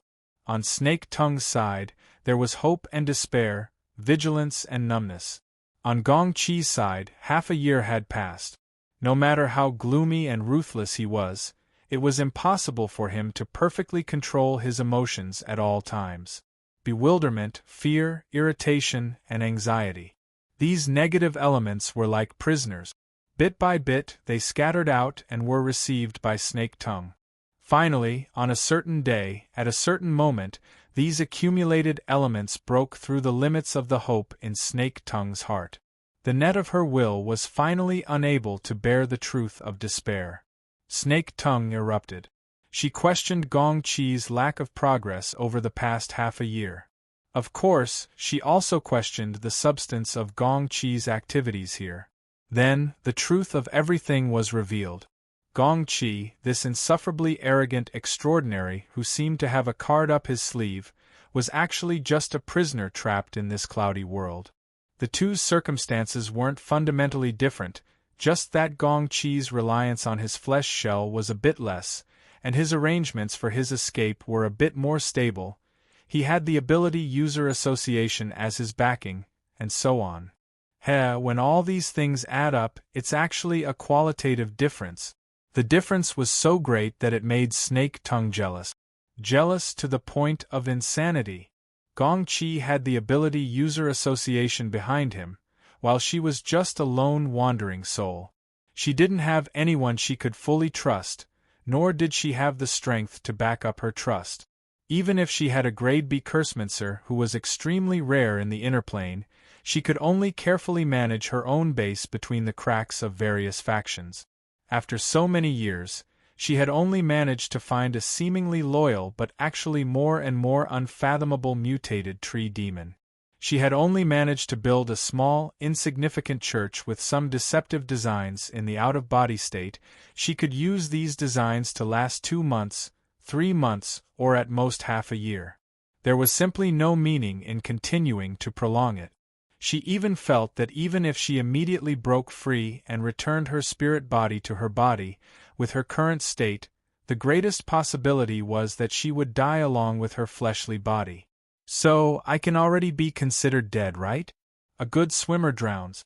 The meaning of my life is to embellish those absurd legends, right? Snake Tongue chuckled softly. The emotions she felt in her spirit-body state were nothing more than remnants of human habit. Every bit of these habitual traces consumed a certain amount of energy. Correspondingly, when the energy was consumed to the point where it wasn't enough to maintain the foundation of her spirit body, these habitual traces could only be regarded as meaningless, superfluous, and disperse first. I'm already dead. Snake Tongue came to this conclusion. If she had a choice, she would have already taken her own life. But the current situation was that her spirit body was wrapped in a layer of light muslin that was hard to fathom, the muslin of silence. This reward that Gong Chi had given her in advance had now become a shackle that controlled and monitored her. When Snake Tongue was at her peak, she could still set up a shielding layer to block and interfere with her. But now she was so weak that she had to rely on the muslin of silence to ensure that her spirit body didn't collapse. Conversely, she couldn't make her spirit body collapse even if she wanted to. This strange item was gradually corroding the structure of her spirit body. As a curse master, Snake Tongue could guess Gong Chi's plans. Perhaps before long, she would only be able to continue existing between heaven and earth in a distorted form like an artifact spirit. This was something she feared even more than death. Unfortunately, she didn't have the strength to retaliate. Why had she fallen to such a state? Her reflection had just begun when Snake Tongue's subjective thoughts intentionally cut it short.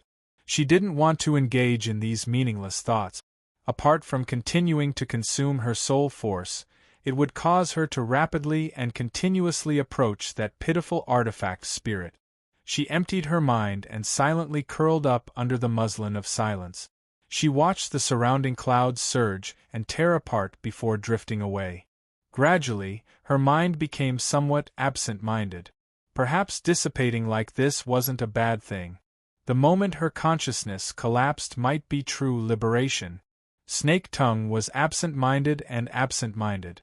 Her mind seemed to truly dissipate along with the clouds in this strange and despairing void.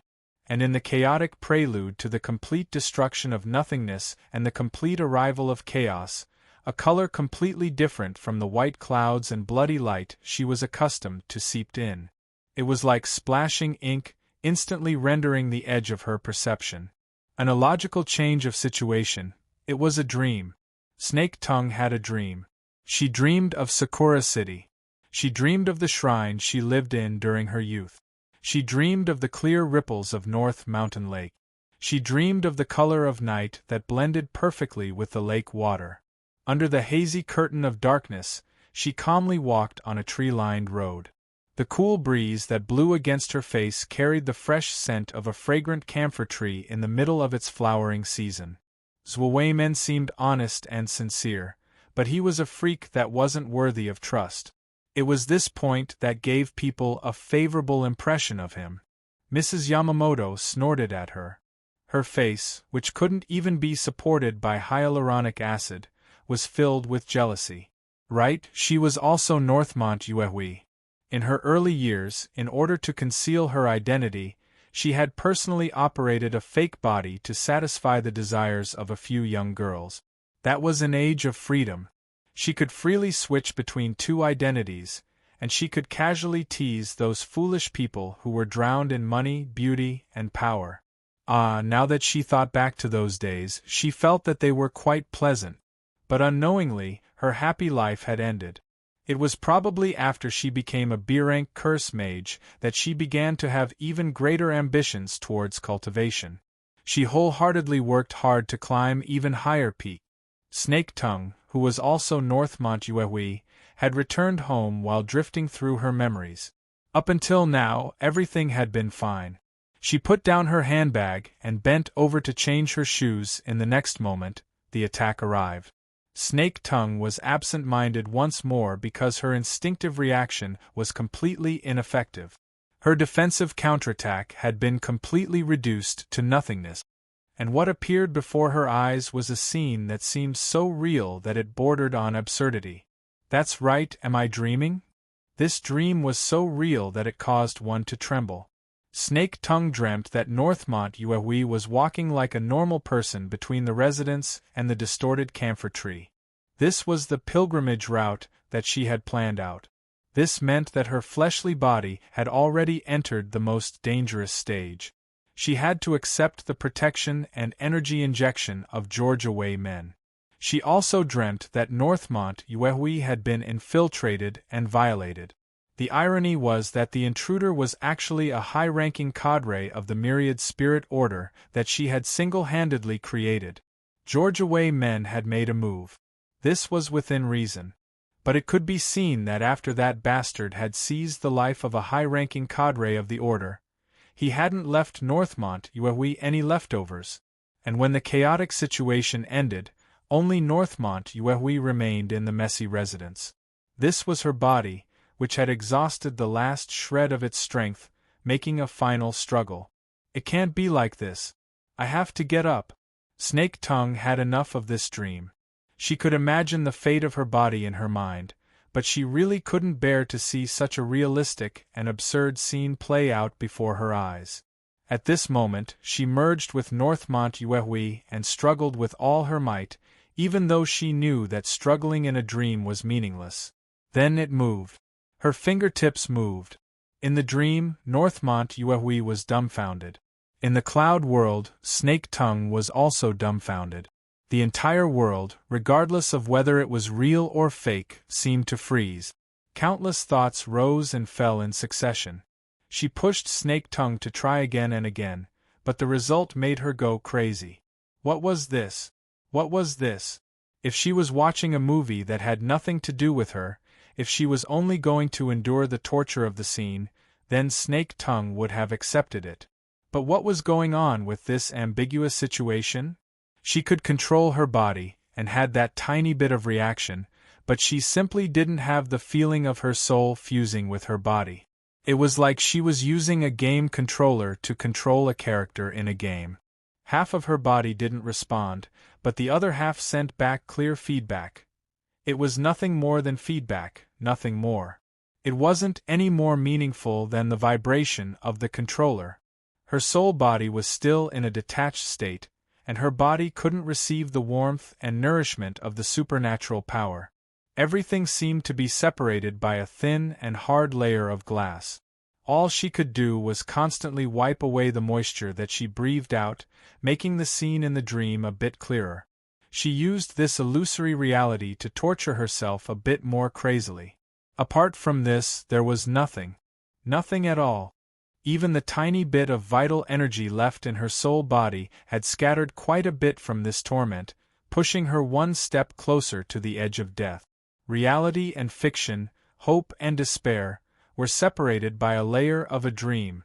She nearly lost control of her emotions. What burned was a mixture of impatience, anger, despair, and that tiny bit of stubborn hope. Snake Tongue's soul body was scorched, and she couldn't stop trembling. What's going on? The abrupt sound wave vibration caused Snake Tongue to wake up with a start. Gong Chi's cold face shattered the dream that made one go crazy and despair. This powerful person still maintained the strength of an extraordinary. Even though he was in his soul body state, his gaze was still as focused as before. Dense clouds of doubt tumbled within. Snake Tongue stared at him until Gong Chi's gaze turned a bit colder. What did you do? Oh, he didn't know.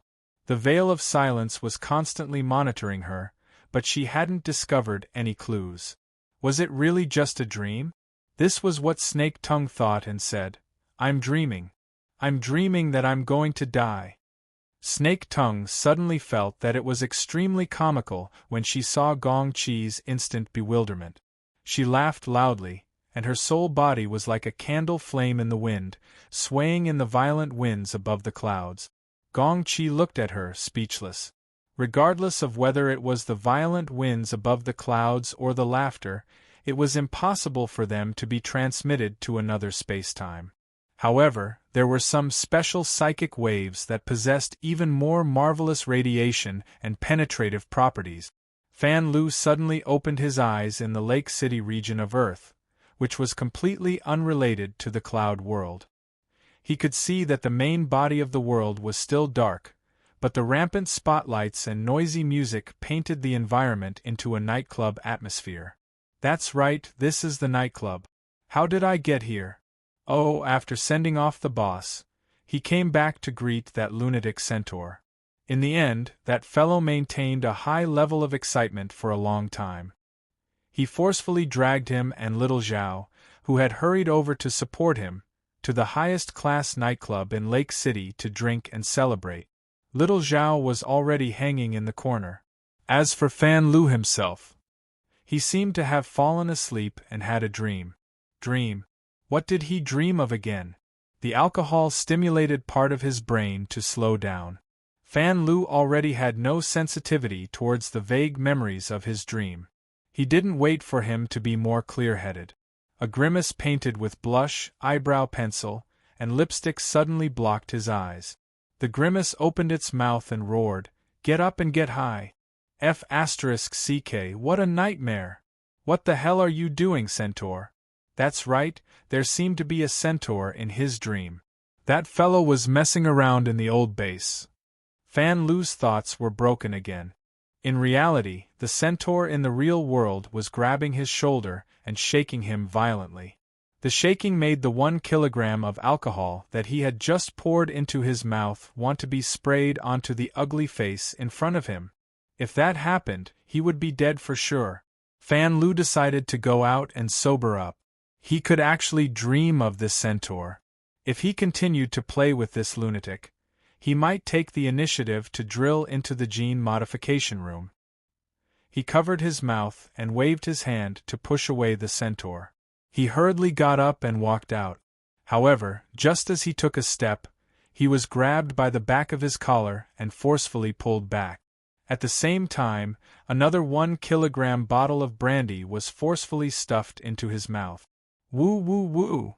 The centaur laughed loudly until his entire face was distorted. At the same time, he didn't forget to call out to the various beauties in the room, "Take off his pants, let's celebrate. Also, whoever gets this guy's belt, no matter how much other venues offer, I will pay them all. That girl will be the queen tonight."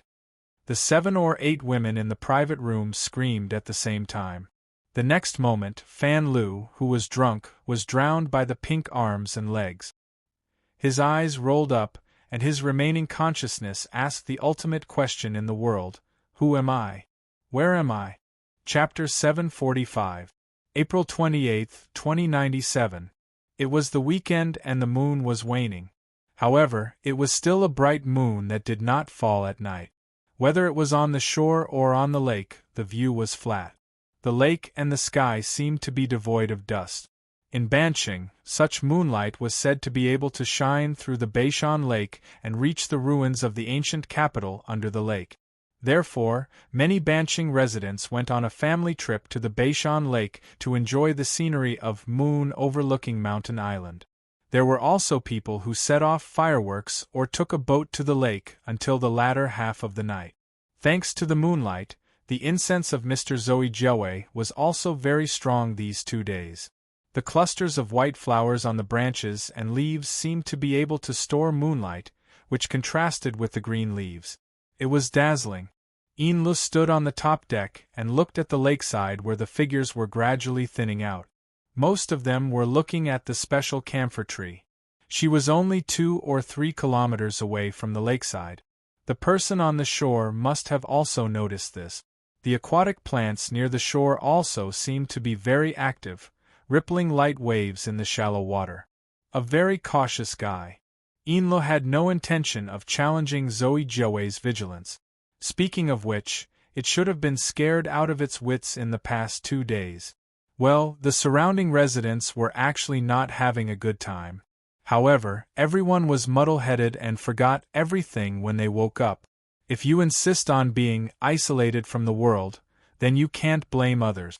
With a smile, Inlo sent a signal to the crew. The Ray yacht turned around.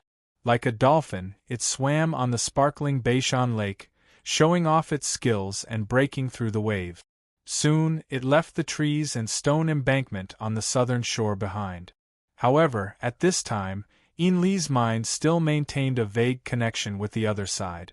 She herself did not have this ability. What she relied on was the Blood Soul Temple in the Abyss District.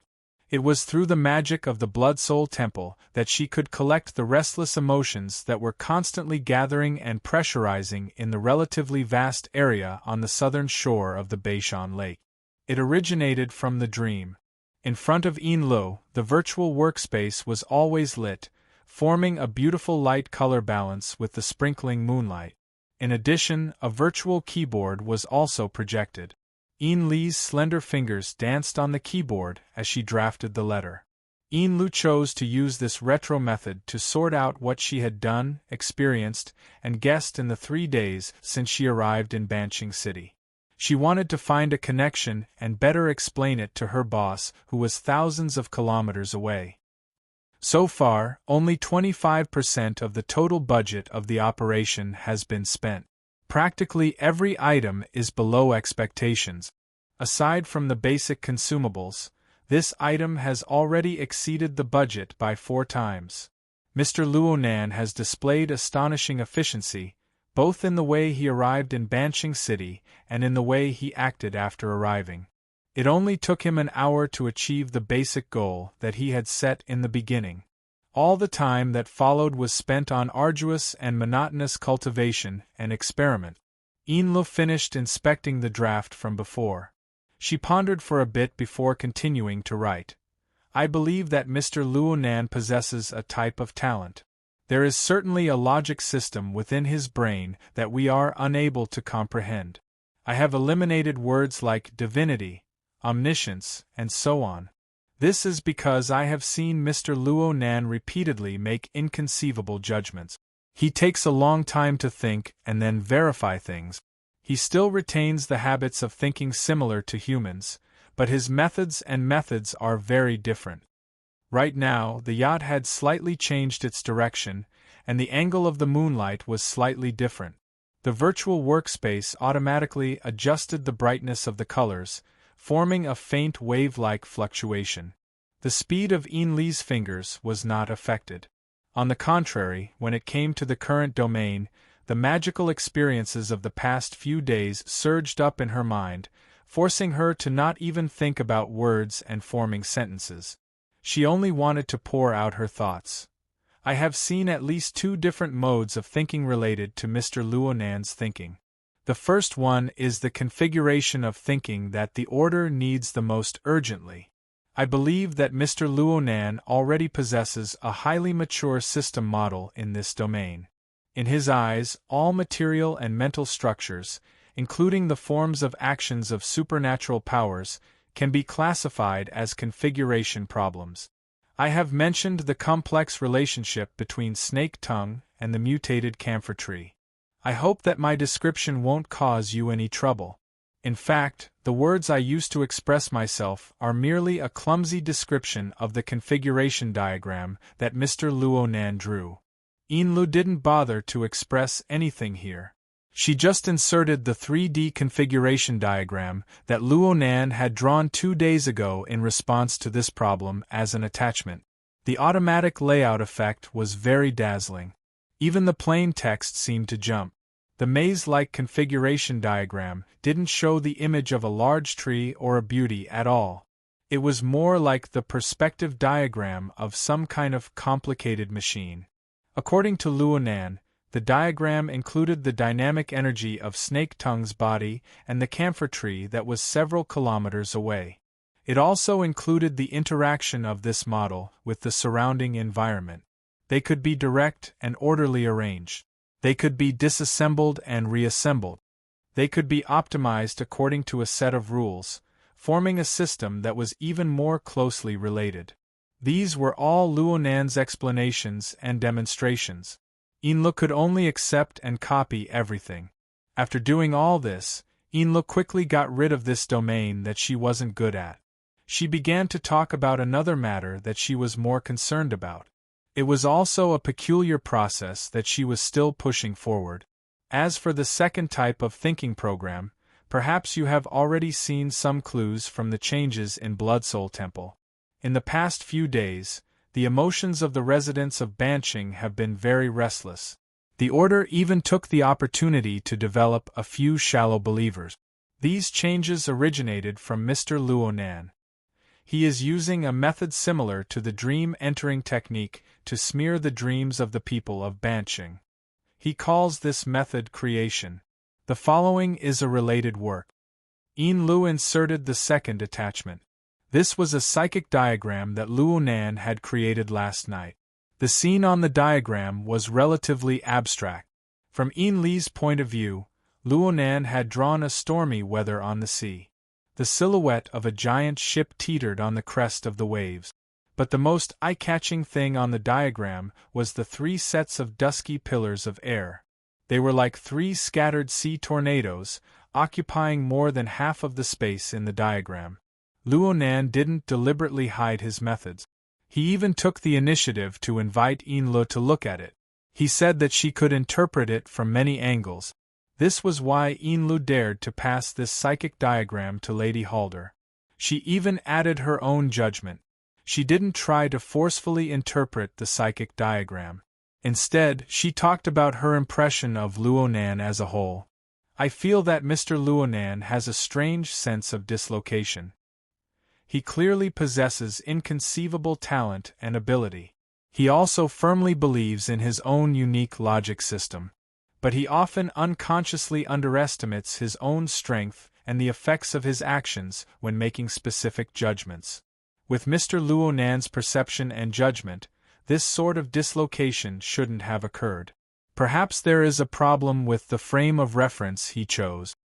I believe that Mr. Luonan is currently facing enormous pressure.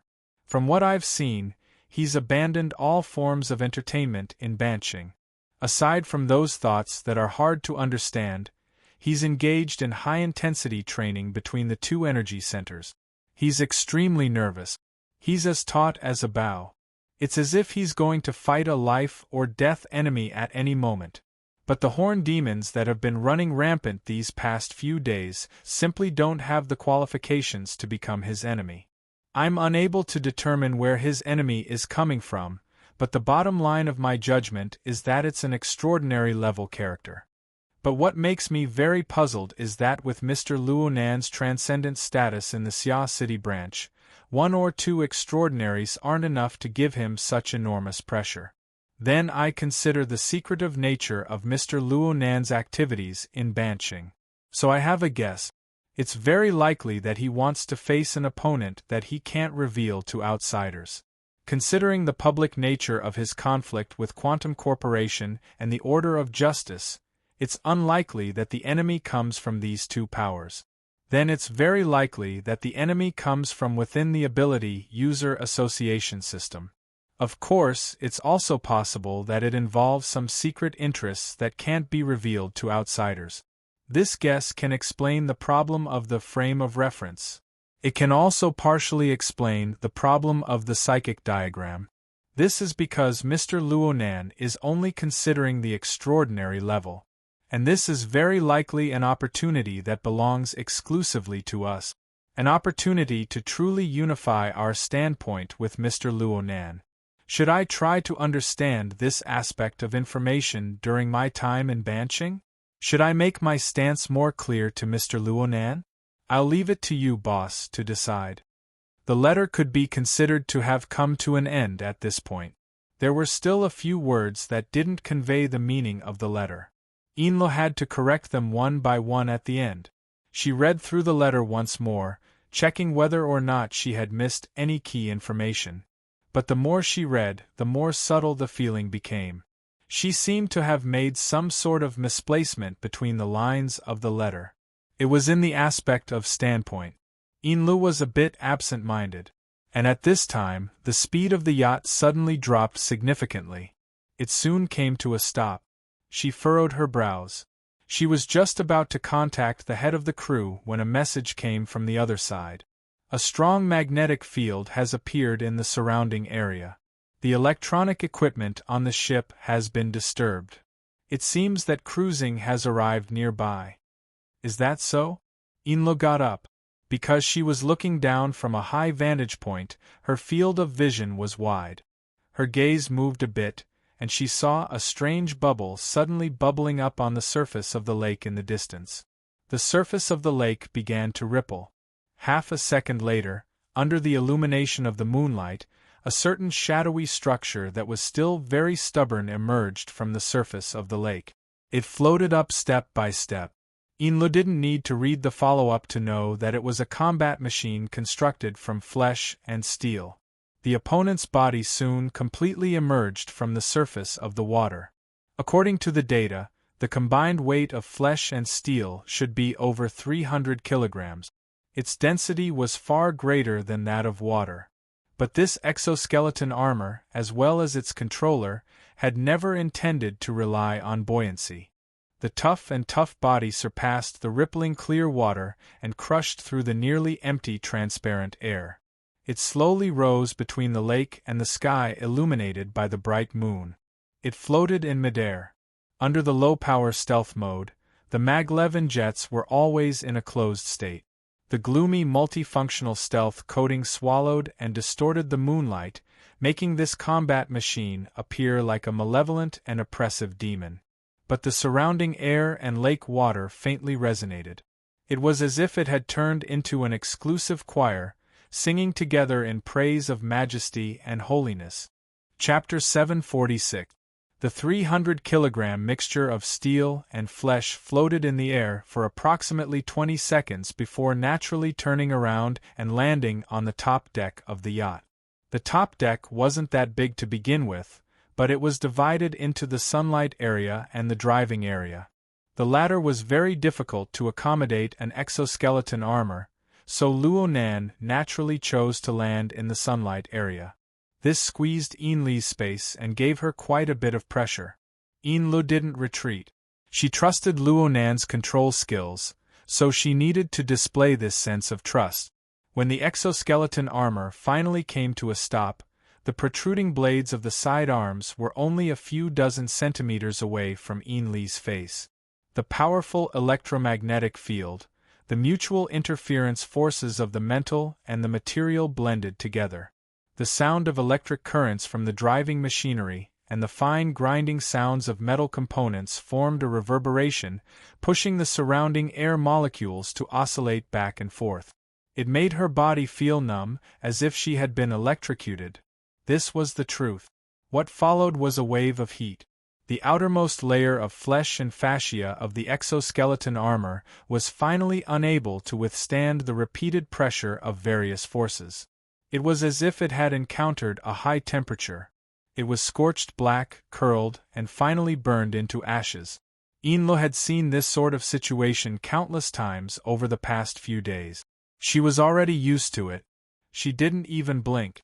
She stood quietly to the side, watching the components of the exoskeleton armor fall off Luo Nan's body one by one. They gradually returned to being neatly arranged components and were sealed into the metal box formed by the armor's outer shell. The lid of the box closed, but Luo Nan's body still hadn't truly touched the ground. The tips of his feet were suspended in the air, giving off a feeling of weightlessness. Instead, he bore the weight of an incorporeal and powerful force. He rejected the air, the night, and even all external objects, forming a domain of his own that didn't rely on external forces.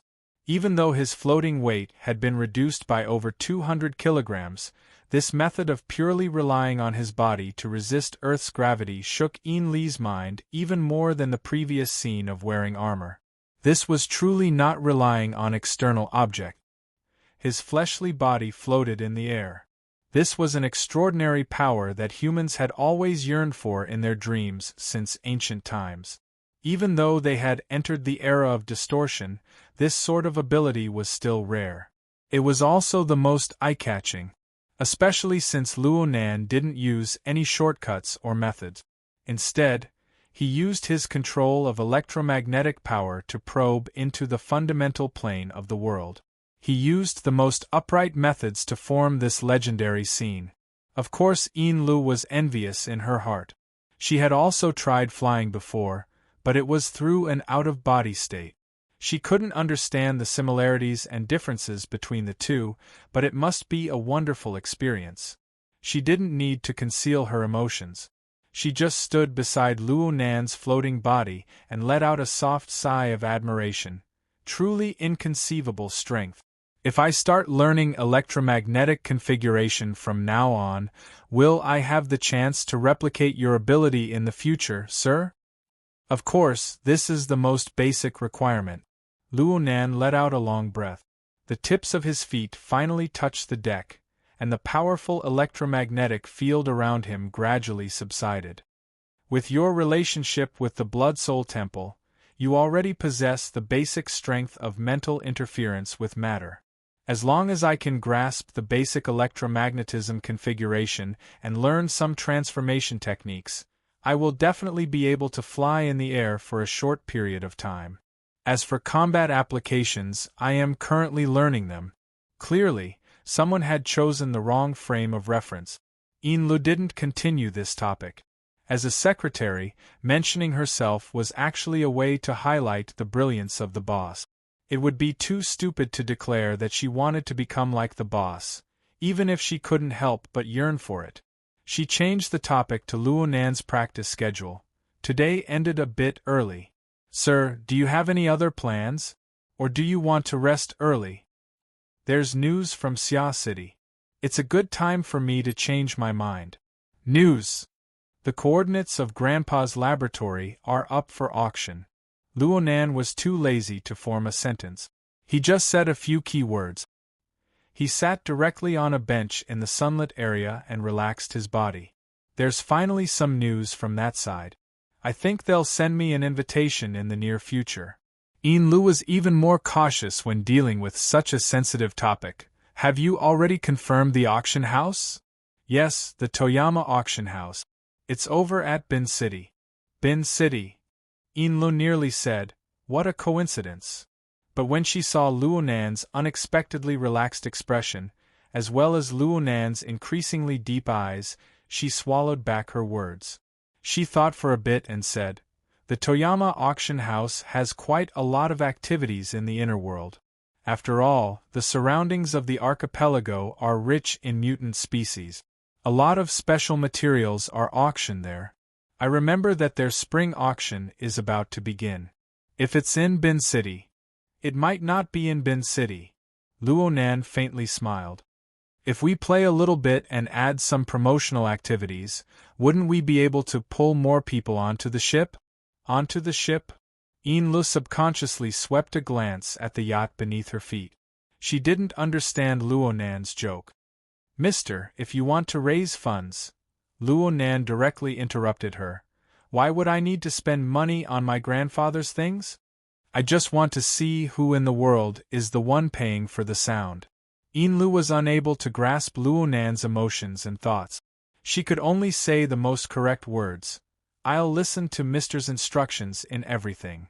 Luo Nan nodded slightly and raised his eyelids. He saw that the lights were still on in the work area. Let alone the words on it, the graphics were very familiar. Report to Mrs. Halder? Yes. Mrs. Halder is very concerned about Mister's situation. Yin Lu absolutely wouldn't call Mrs. Halder boss at a time like this. However, Luo Nan wasn't able to understand her meticulous thoughts. Luo Nan didn't have any clear interest in Yin Li's manuscript. He raised his head and rested in the sunlit area, adjusting the state of his body and mind. Oh, the moonlight was shining down right now. Lu was certain that Luo Nan didn't care about the matter of the report, but she still didn't close the work area. She just gently walked to Luo Nan's side, bent her legs, and knelt on the bench with one knee. She massaged Luo Nan's shoulders to loosen his muscles. For work like massaging shoulders and massaging back, the most suitable position was naturally at the back. However, the top deck was an inch of gold. The position Luo Nan chose just so happened to be at the edge of the water. There really wasn't any suitable space at the back, so Lu could only use this awkward position. However, this made them appear more intimate, so Luo Nan didn't refuse. Luo Nan closed his eyes and enjoyed it for a moment, allowing his body, which was suffering from the penetrating effects of the electromagnetic field, to relax a bit. When he opened his eyes again, his gaze didn't immediately focus. Instead, he was dazed for 2 seconds before he focused on the most eye-catching virtual work area on the top deck. In the end, his gaze focused on the psychic diagram embedded within the word. This diagram was the work he was most proud of for some time. The most wonderful thing about it wasn't the information revealed, but the core logic that formed this diagram.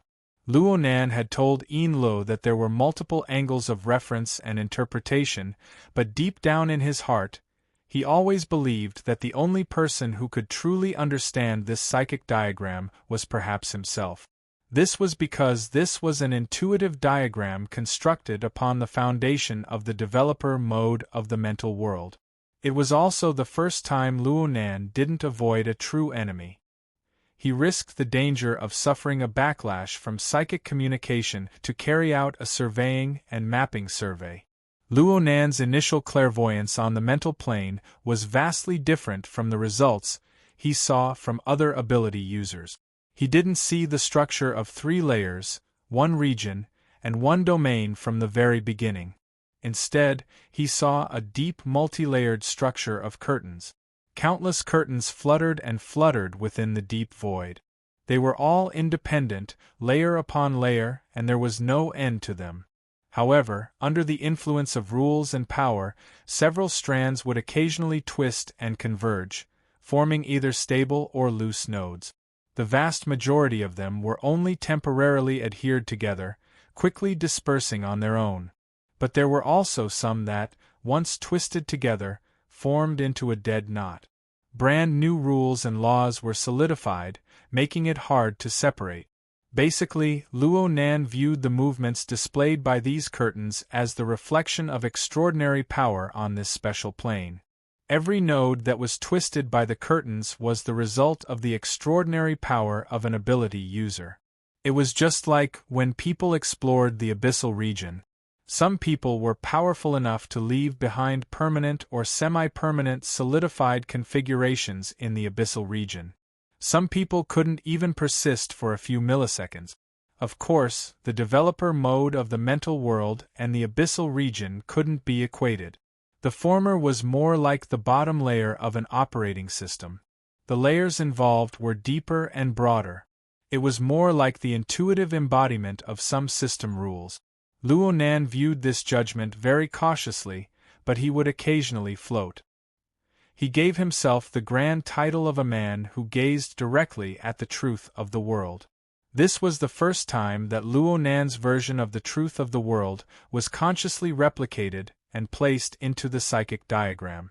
It was precisely because of the display of the information in developer mode that this psychic map showed 3 gigantic sea tornado elements that stood between the sea and the sky. These were 3 powerful extraordinary level enemies that could directly influence the future. The first was naturally Gong Qi of the cloud world. The second was also very clear. It was Luo Yuan who grasped the dimensional crossbow. As for the third, Luo Nan didn't have a definite target. Instead, he played creatively. He set the target to be the person who drew up the treat plan and the power he represented. He didn't know if the other party was an extraordinary or not, but for a character like Luo Yuan to tacitly cooperate with him, his influence could be imagined. Whether it was in terms of ability or power, it was never wrong to look up to someone. These three powers formed the basic structure of the psychic diagram. But from the perspective of composition, the three sea tornadoes clearly occupied too much space, destroying the balance of the composition. This also hinted at the conflict between Luo Nan, the true creator, and the actual composition elements. Only after understanding all of this could Luo Nan look at the other element. The enormous ship that was washed to the top of the waves was a key element that had continued from the beginning of this event. There was nothing much to say about it. What was truly interesting was the throbbing lightning formed by the contrast of light and dark between the layers of clouds, the waves, and the pillars of air. They embodied the tension of the storm in the painting. If one were to analyze it in depth, it would represent some sort of conflict, but it would also represent some sort of connection. Especially between the two pillars of air of Gongqi and Luo Yuan, the lightning trajectories interweaved particularly tightly. Chapter 747. Luo Nan held a relatively cautious attitude toward the results of psychic communication with extraordinaries. In the past few months, Luo Nan, Mr. Bai, Gao Tianshi, and even old Yu had discussed psychic technique. The three seniors had pointed out very seriously that psychic techniques could provide foresight, but it was very likely that one would suffer a backlash. Whether it was in the legends of ancient times or on the plane of reality, psychics who forcefully peered into the secrets of heaven through psychic and divination techniques could basically write a book on the number of psychics who died from a backlash. This was especially true in the current era, where extraordinary powers were manifested. The levels and realms were clearly differentiated. Even though the ruler had its advantages and the CUN had its disadvantages, true experts had their internal logic and external environment integrated into one. They were natural sources of radiation. If one forcefully peeped into them, one would have to be prepared to die from the radiation. And it was very normal for the results of psychic communication to be distorted and interfered with when facing such target. There were cases of people vomiting 3 liters of blood and receiving the wrong answer. There were even cases of people dying from anger. Whether it was Gongqi or Luo Yuan, they were the strongest people in the world. No matter how low-key they were, the influence of their radiation covered the entire world. Especially Gongqi. He was a powerful figure in the ability user society. His influence was even more astonishing. It was no surprise that he and Luo Yuan had intersected or that there was some unclear relationship of interest between them.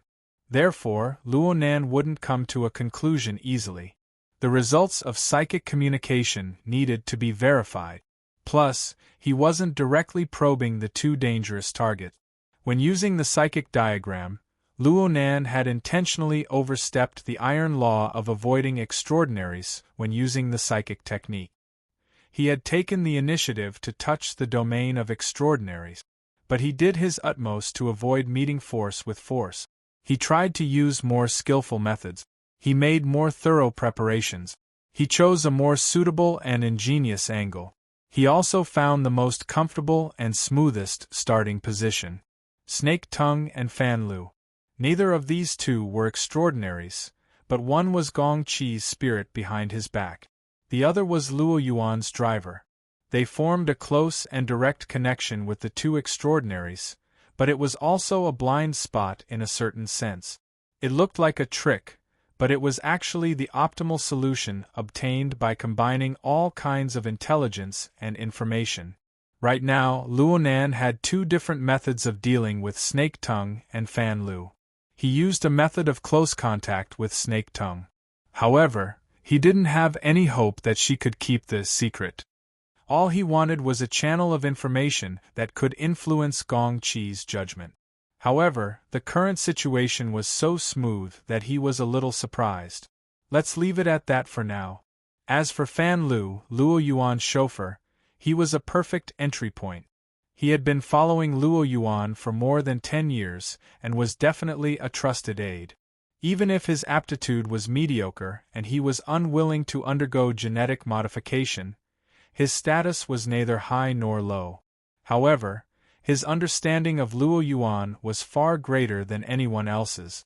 Luonan dug up a lot of interesting information from Luonan's dream, and this was under circumstances where Luonan had clearly taken some mental defensive measures.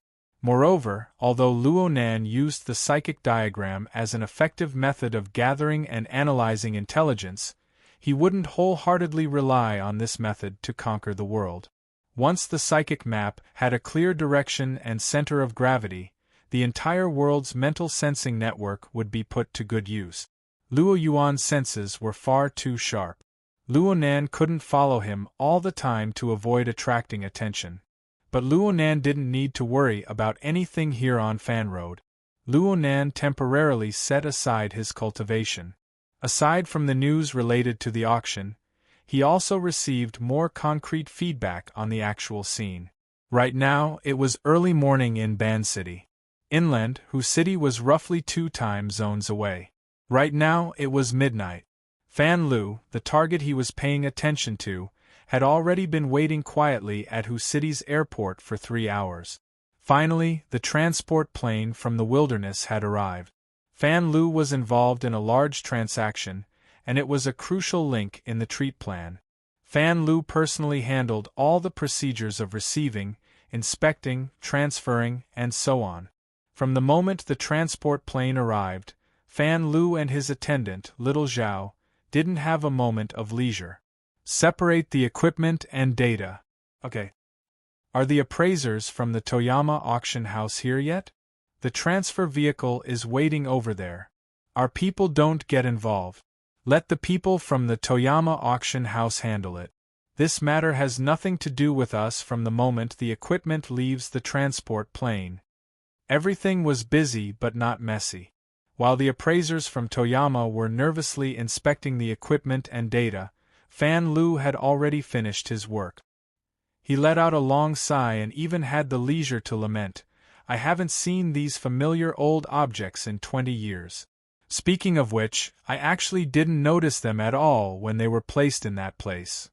Little Zhao went, but before he could respond, he was rudely pushed to the side. Fan Lu turned his head in horror, but he saw a fellow with a deformed head suddenly jump out. The fellow's long and narrow eyes stared straight at him. "Contact the next transport plane for me. I'll go with it." "What?" Fan Lu didn't understand for a moment.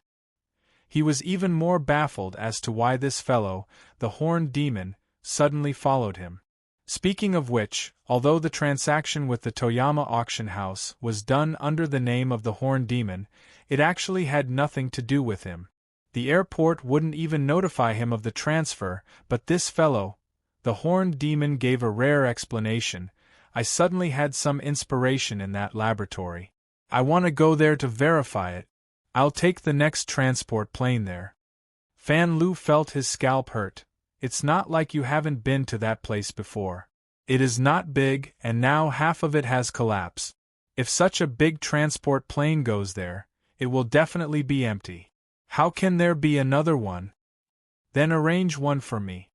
"Hiss, you know the environment over there, right? I don't need to emphasize how unstable it is. This transport plane is originally rushing for time. They are waiting at the last moment.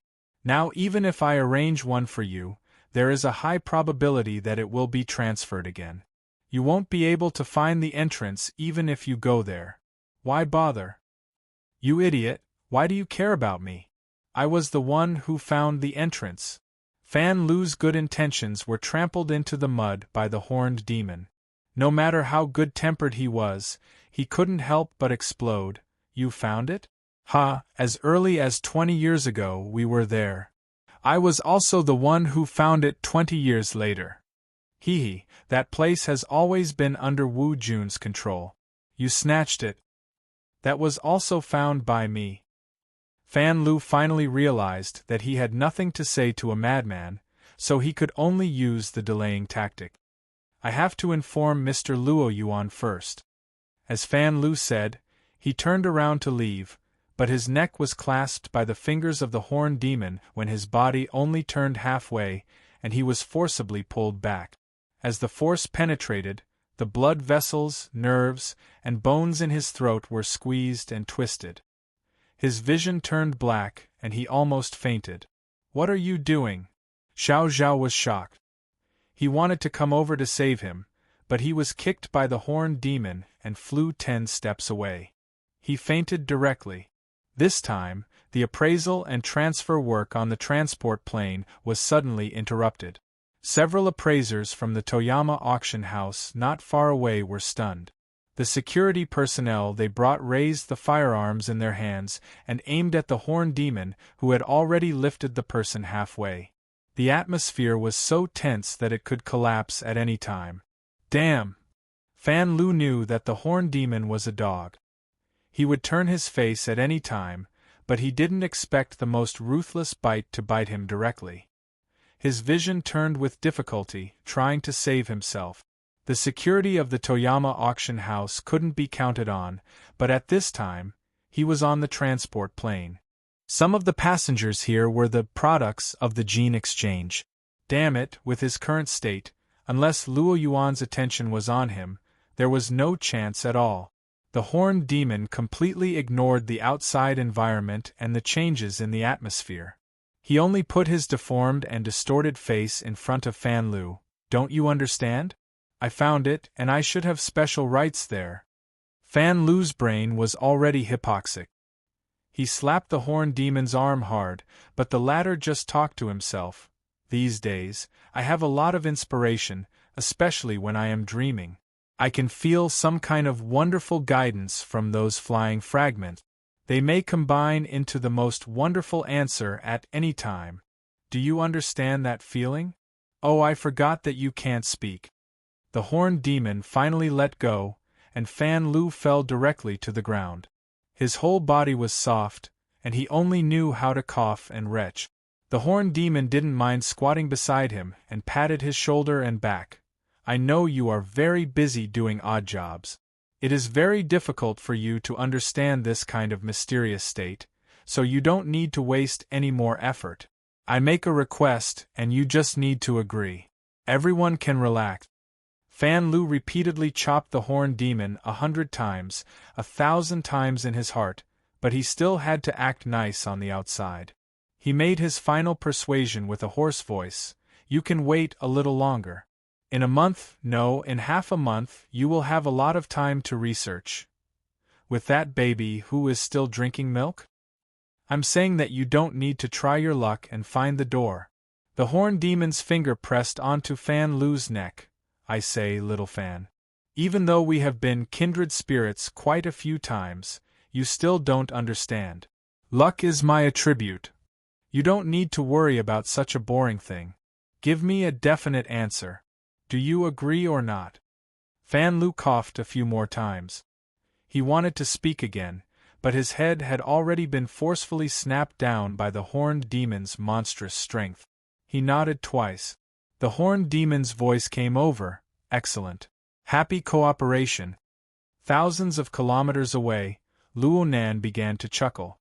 Yin Lu, who was right next to him, massaging his shoulders, felt strange. She leaned back slightly. "Mister?" The soft sensation on Luo Nan's shoulders and even the side of his cheeks left. His mind instantly became empty, but it was soon filled with more important matters.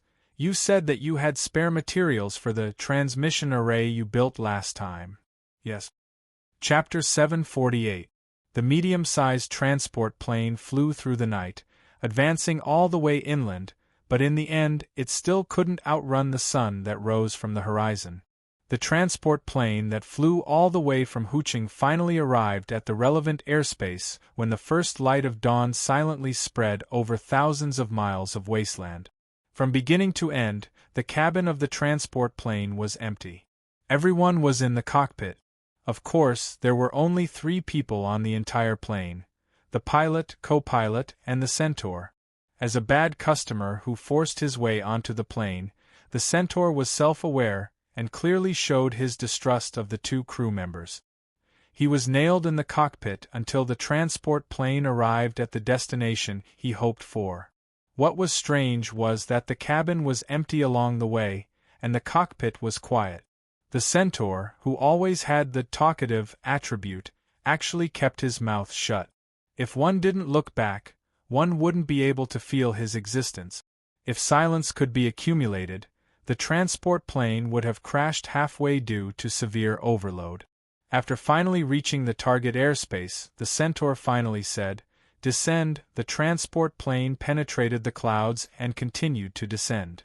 Looking out from the porthole, the slightly undulating red soil of the wasteland below was already the kind that the Centaur was familiar with. He looked at the instrument panel on the transport plane and converted the angle of the sun. The Centaur was finally satisfied and patted the shoulders of the two pilots. "Very good, maintain this height. We will hover for a while. Pay attention to the mutants. It shouldn't be a problem for you."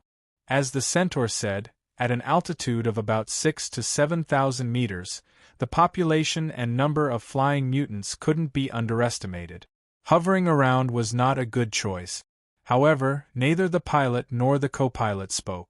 They just followed the Centaur's instructions and began to hover at high altitude. They skillfully avoided several waves of flying mutants that passed by. This continued for about 20 minutes before the Centaur finally stopped. "Very good, very agile." The pilot and co-pilot remained silent.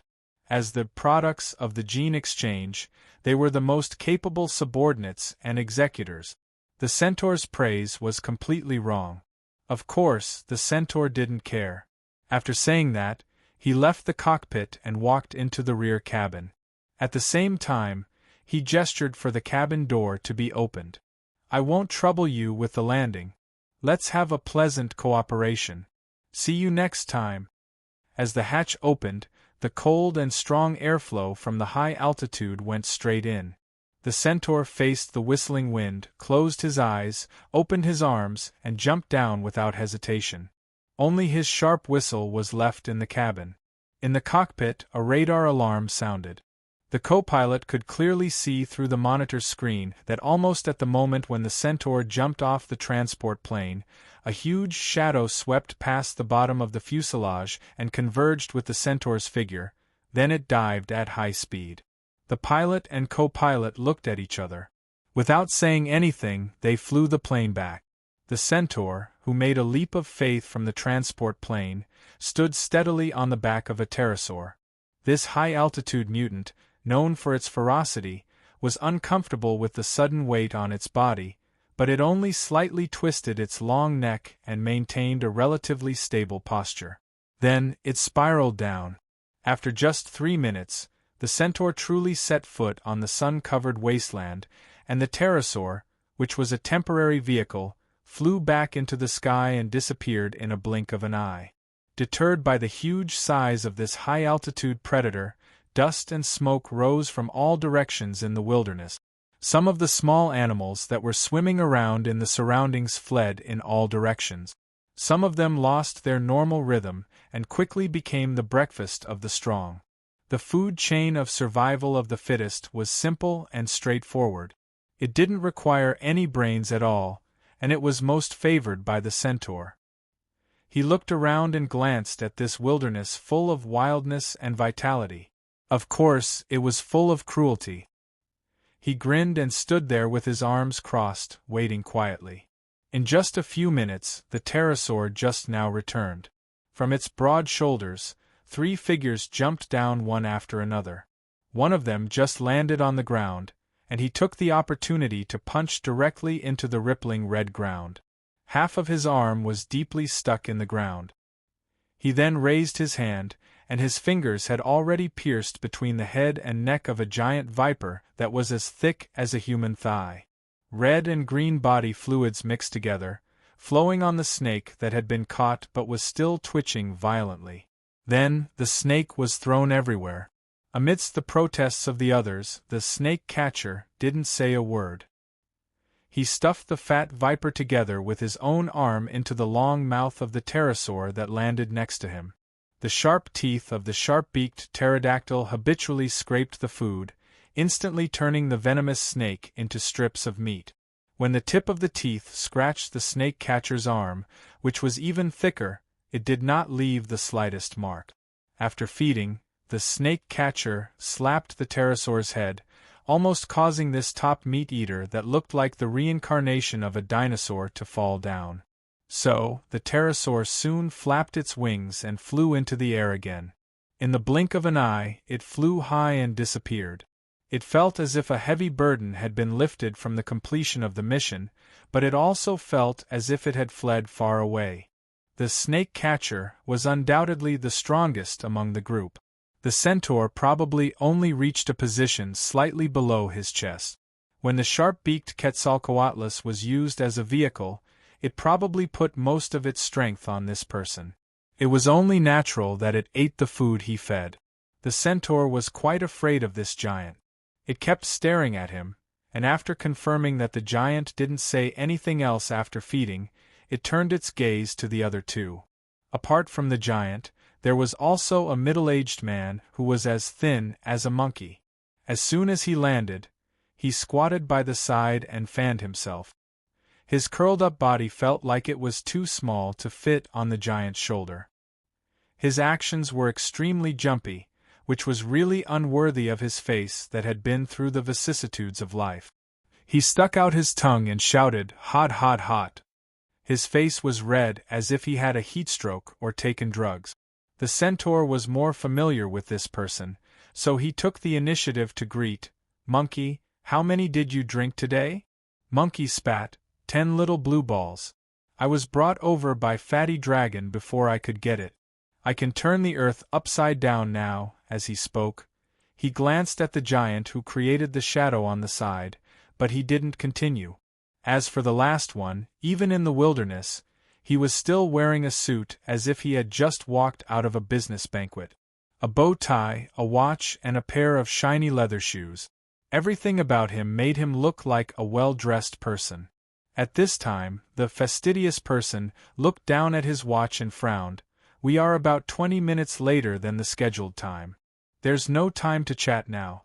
Remember, we are here to receive the secret auction result. It has nothing to do with the centaur. That's why, you stubborn fatty dragon, you should have listened to me just now and released the germs separately. That way, everyone wouldn't have to trudge around on foot. You should know that every minute in the wilderness, the amount of viruses and germs we inhale is more than 200 times that of a big city. And this damn soil." With that said, the fastidious person turned around to leave, but before he could take a step, his shoulder was hooked by the centaur. The two men's faces were almost stuck together. The latter didn't care how disgusted the fastidious person looked and whispered in his ear, "I heard that your good friend Brain Demon died. It doesn't matter if he died, but where is Wu Jun or a family that can threaten me? This is your plan, right, flour sausage? Call Jingxin." Fastidious person, Jingxin pushed the centaur away in annoyance. He even used his fingers to wipe off the dust on his shoulder. There are always accidents in everything. We have been trying our best to find her these few days. We even caught 2 of the upper echelons of the small parish for questioning, but Wu Jun seems to have disappeared. Then what about her child? Brain Demon did it personally, but I heard that he didn't even leave a complete corpse. This is an accident among accidents. We still don't know what kind of powerful enemy centaur encountered. We can only determine from the traces of the Fusang tree that this is a very powerful psychic. Even after Brain Demon used the Fusang tree system to exert his strength, he still crushed him to death like a bug. It's very likely to be a transcendent. If it's a hidden trump card of the Shelua parish, it will definitely be a very terrifying matter. I don't care who killed the Brain Demon or how he died. I only care about where Wu Jun and her child that you promised me are. That child should have left the U-Hole market. You have to know that the surrounding environment is too complicated, so we haven't found him yet. Alright, don't be angry. I admit that the conditions I promised you were greatly discounted. The parish will make up for the difference. Jingxin revealed a perfect and sincere smile. You cannot trust me, but there's still Maho, Fatty Dragon, and the Amaterasu parish. After so many years, we should have established mutual trust, right? Centaur stared at Jingxin without even blinking.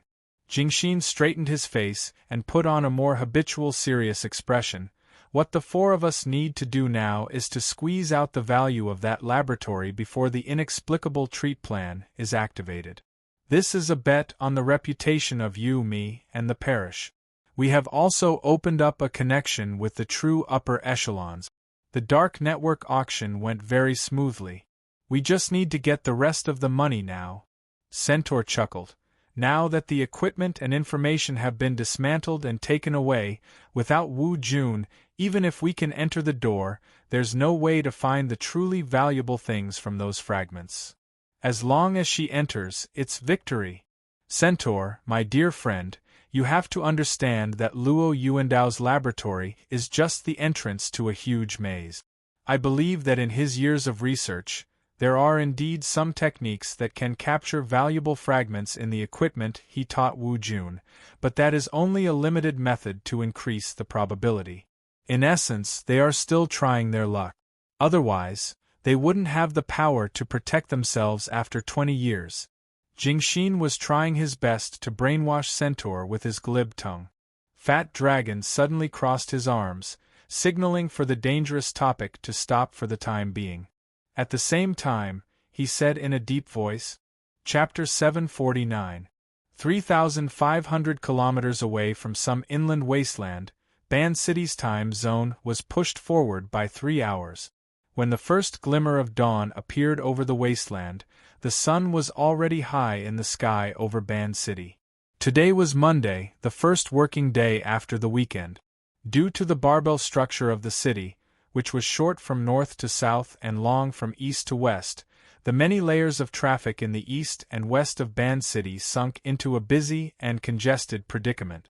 Temporary drainage channels were opened on North Mountain Lake. The military and police were mobilized on a large scale to suppress the mutant population on the lake, allowing for flying cars to shuttle through. The humming sound of engines resonated through the horizon. The tranquil and leisurely scenery of last night was nowhere to be seen. During this busy time, the 2 passengers on the yacht drifting on North Mountain Lake entered a working state. The sunlit area on the top deck was supposed to be a leisure area, but it had now become a temporary work area. Whether it was Luonan or Yinluo, they were both immersed in writing and data. They were extremely busy. Luonan had been writing and drawing from the moment he entered this state. His brush moved like it was flying. He sketched one character after another and handed them over to Yinluo for intelligence gathering and analysis. Actually, the technology of telepathic transcription had long since matured in this era. Luonan could completely use the relevant technology to reproduce the images of his mental clairvoyance into electronic information and search it directly. No matter how lifelike the sketches were, they were still separated by a layer. This kind of method affected Yinli's efficiency quite a bit. It made her do a lot of extra work. However, the secretary had to accept the willful choice of the boss. Yinlu didn't have any thoughts of complaint in her heart. After all, this was a real-time image from several thousand kilometers away. Even though Yinlu knew that Luonan possessed the ability to mentally travel 10,000 kilometers, it was still hard for her mind to not be shaken when she truly experienced it from a different angle.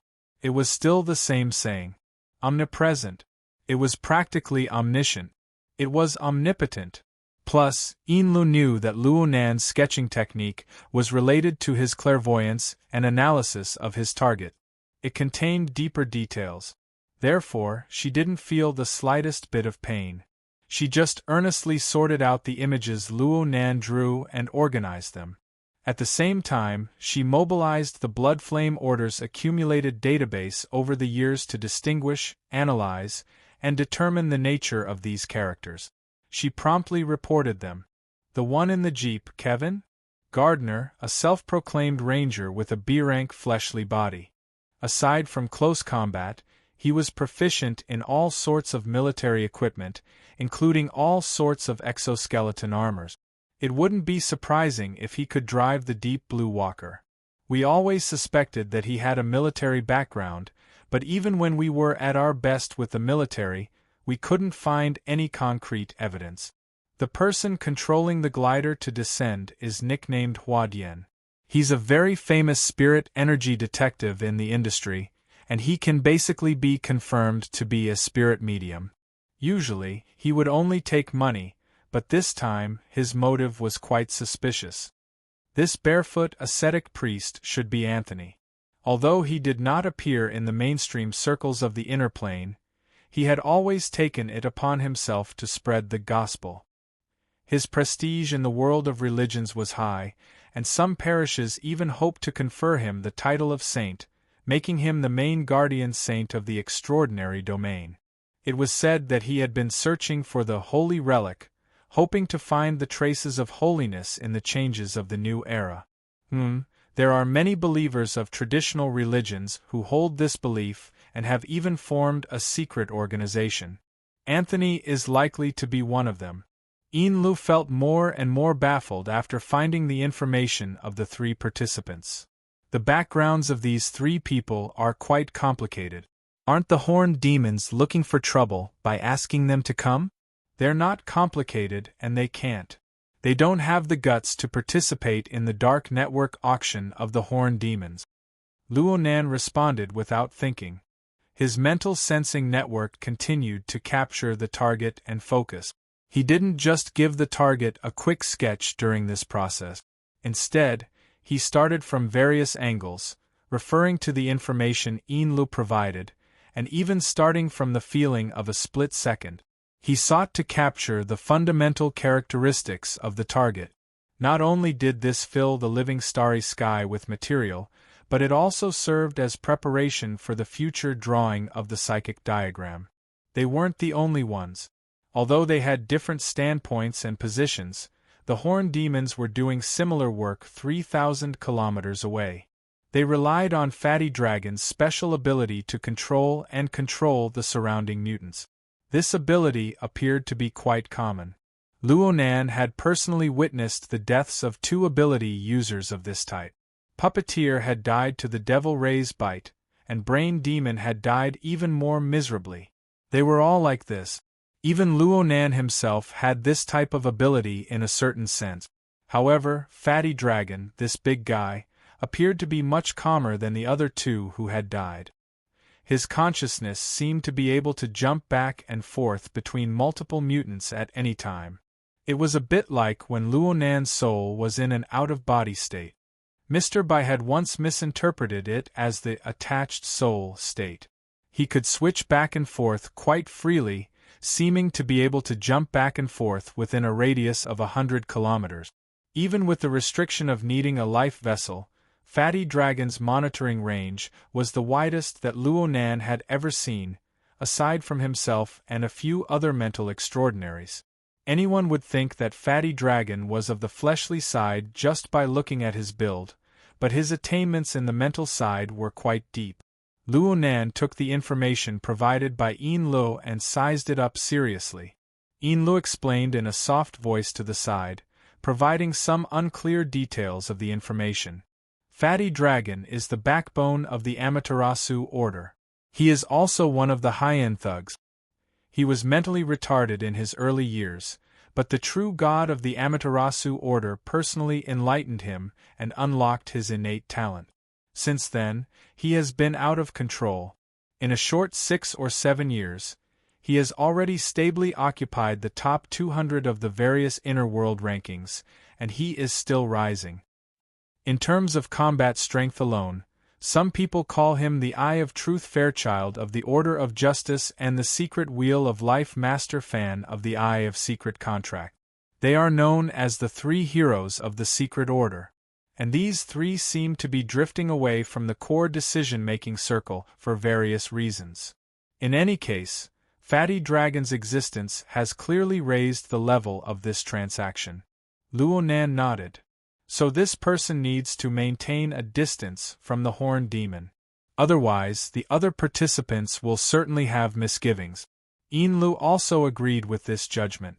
She then said, "As for the other two, Monkey Horse was born in the wilderness. He is lecherous and bloodthirsty. He is a notorious savage among the vagabonds. He is also a frequent guest on the official wanted list. I don't know when he joined the Amaterasu order. This time, he probably needs to conceal his identity and give others a surprise attack. As for that Jingxin, it's quite strange for him to have a relationship with the Amaterasu order. His official identity is a wilderness ecology expert at Hood's Wilderness Laboratory. At the same time, he is also a member of the Ability User Society. He also has a professional technical position at headquarters. I'm afraid that Abner's expression won't look too good when this news gets out. Abner was the president of the Ability User Society headquarters. He was nominally the representative and leader of the entire world's ability users. Luonan had already seen him a few times from afar through the mental sensing network. He could more or less imagine what that person's expression would look like when he said that. He grinned and then furrowed his brows. The Amaterasu order has pulled out many hidden strings. They are completely determined to win this transaction. If they have this kind of determination, they can just take out the money to bid for the bid. They can also directly cooperate with the dark hand behind the scenes. With the horned demon in the middle, they should know each other's background. Enlu was unable to answer this question. Luonan didn't expect to obtain an answer. He quickly raised another question. How can anyone get involved in the Amaterasu order? Let's not talk about the horned demon. Fatty Dragon's background is simple, but Jingxin is a member of the society with a high position. Brain Demon and Horse Monkey are vagrants of the wilderness. The doctrine of education without discrimination, Tianqi True Soul, is just a random patchwork. There's nothing special about it. Snake Tongue's myriad spirit order can be modified and used without a single flaw. Luonan had more or less experienced the atmosphere of the Amaterasu Order's headquarters these past few days in Ban City. The management was really quite loose. Large and small overground and underground orders were allowed to grow in Ban City, the core region of the order. For example, Zhuowei, a mutant that clearly possessed basic intelligence and had already become the core of a small order, lived next to the residential area and allowed them to do as they pleased. It looked quite impressive, but in Spring City, they had to obtain the holy cloak of the Xia Luo order as soon as possible. They didn't even hesitate to dig up the foundation of the order. Luonan still wasn't clear on what kind of logic they followed. Because Luonan was racking his brains for the Amaterasu order, the members of the Amaterasu order fell into a rather headache-inducing situation as more and more people appeared to participate in the transaction. Aside from Anthony, Huadian, and Gardner, there were other people approaching from different directions and distances. With so many people, it was hard to avoid some bumping and bumping. F*ck me. Black Mist. That bastard who likes to put curses on people. Back in the wilderness, that fellow tormented me until I peed my pants. The horse monkey was thick-skinned. He spoke of his family's embarrassing past like a fart, but the hatred in his words caused the vast, sunny wasteland to seem a bit gloomy. He appeared in a spiritual body state. Jingxin grasped the main point. This fellow is clearly overconfident. You must know that there are 10 people participating in the transaction, including us, right? The horned demon nodded in confirmation. Jingxin continued, most of the 10 people should be on the mental side. They are scheming against the unsuspecting. All of them have the ability to deal with him. It's all too easy for a monkey to take revenge. Jingxin consciously assumed the position of the brains of this four-man group. He pacified Horse Monkey and reminded his companions of a more critical issue. Pay attention to the motorcycle rider that's following Gardner. I can't see his face clearly right now, but I remember the dagger behind his waist. Cui Qinghe, a swordsman from G City. He's proficient in close combat assassination. However, he has another identity. He's an Ablatum Knight. Li Taixing, the Secret Covenant First Ablatum of the Order of Justice, came to Chan City to negotiate. This person was one of the attendants.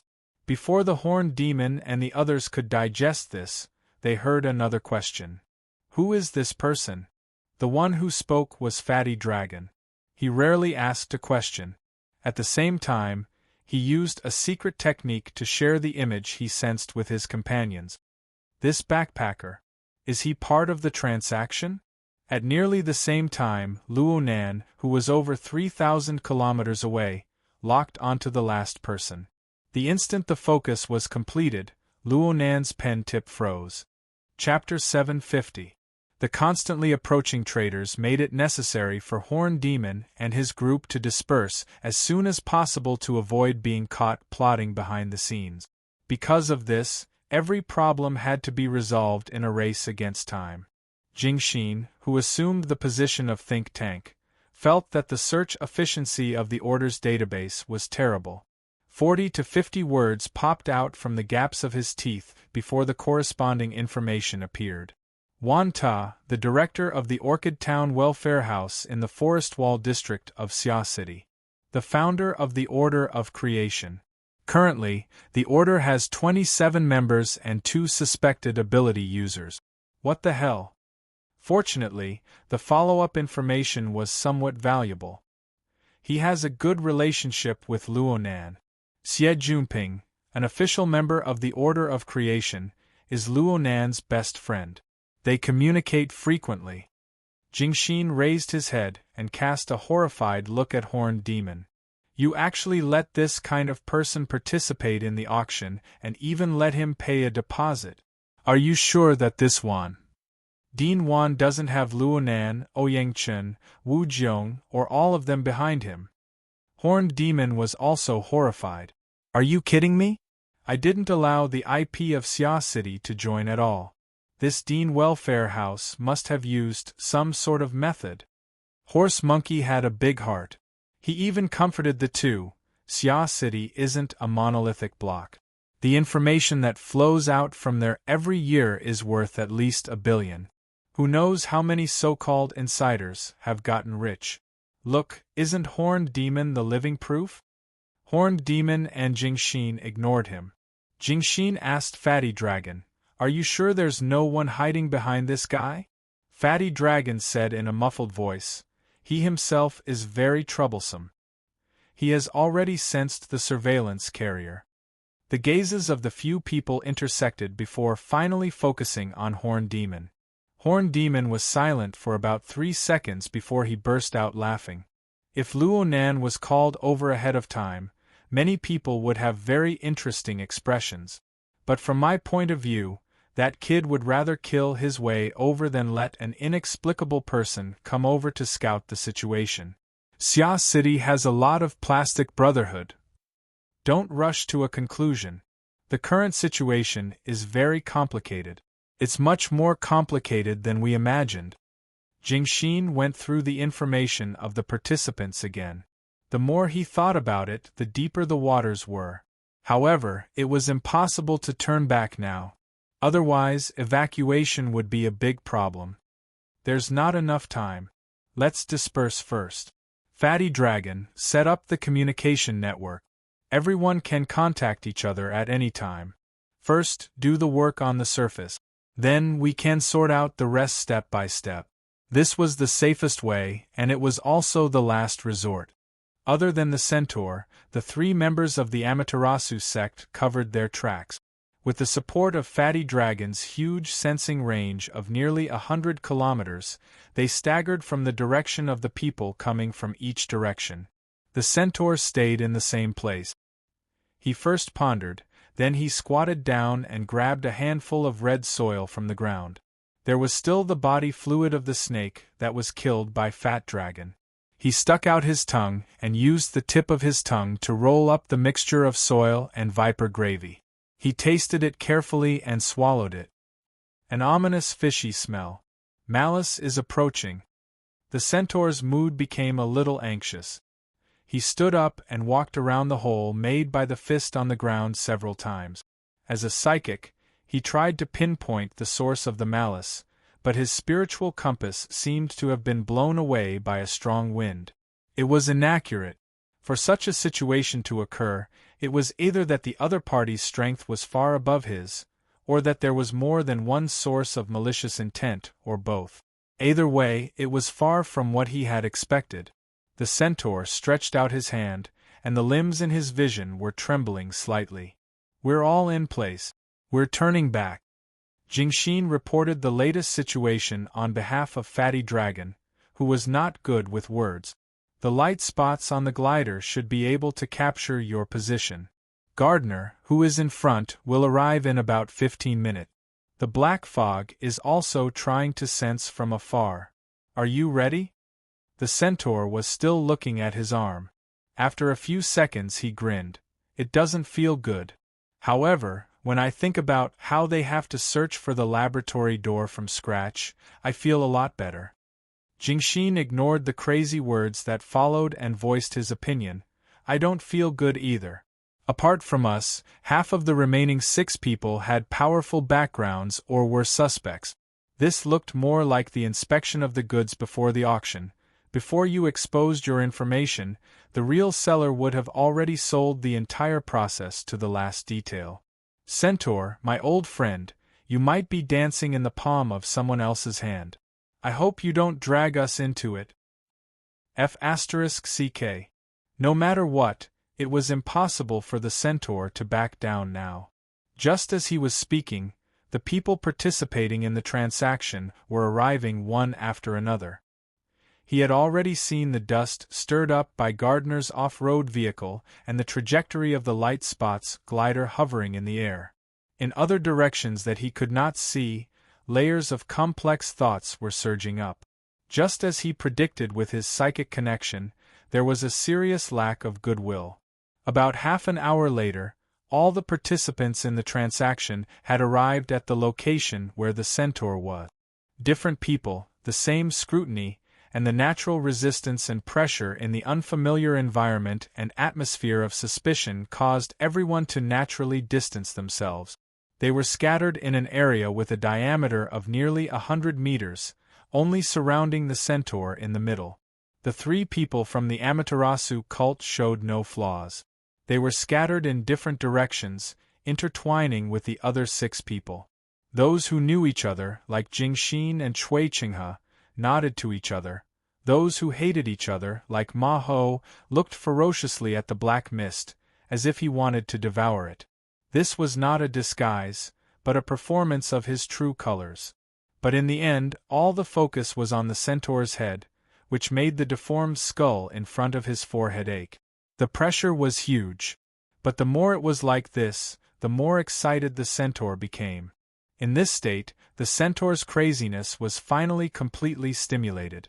Under his feet was the red earth wasteland covered with wrinkles, but it felt like he was standing on the glorious stage of an opera house. He didn't deliberately face anyone. Instead, he chose to turn his back to the sun, allowing the rising sun to gild his body. Then, he began his speech. "Everyone, it's a pleasure to meet you here. Logically speaking, I should have given a passionate speech, but based on the foundation of our relationship, there was basically no need for that.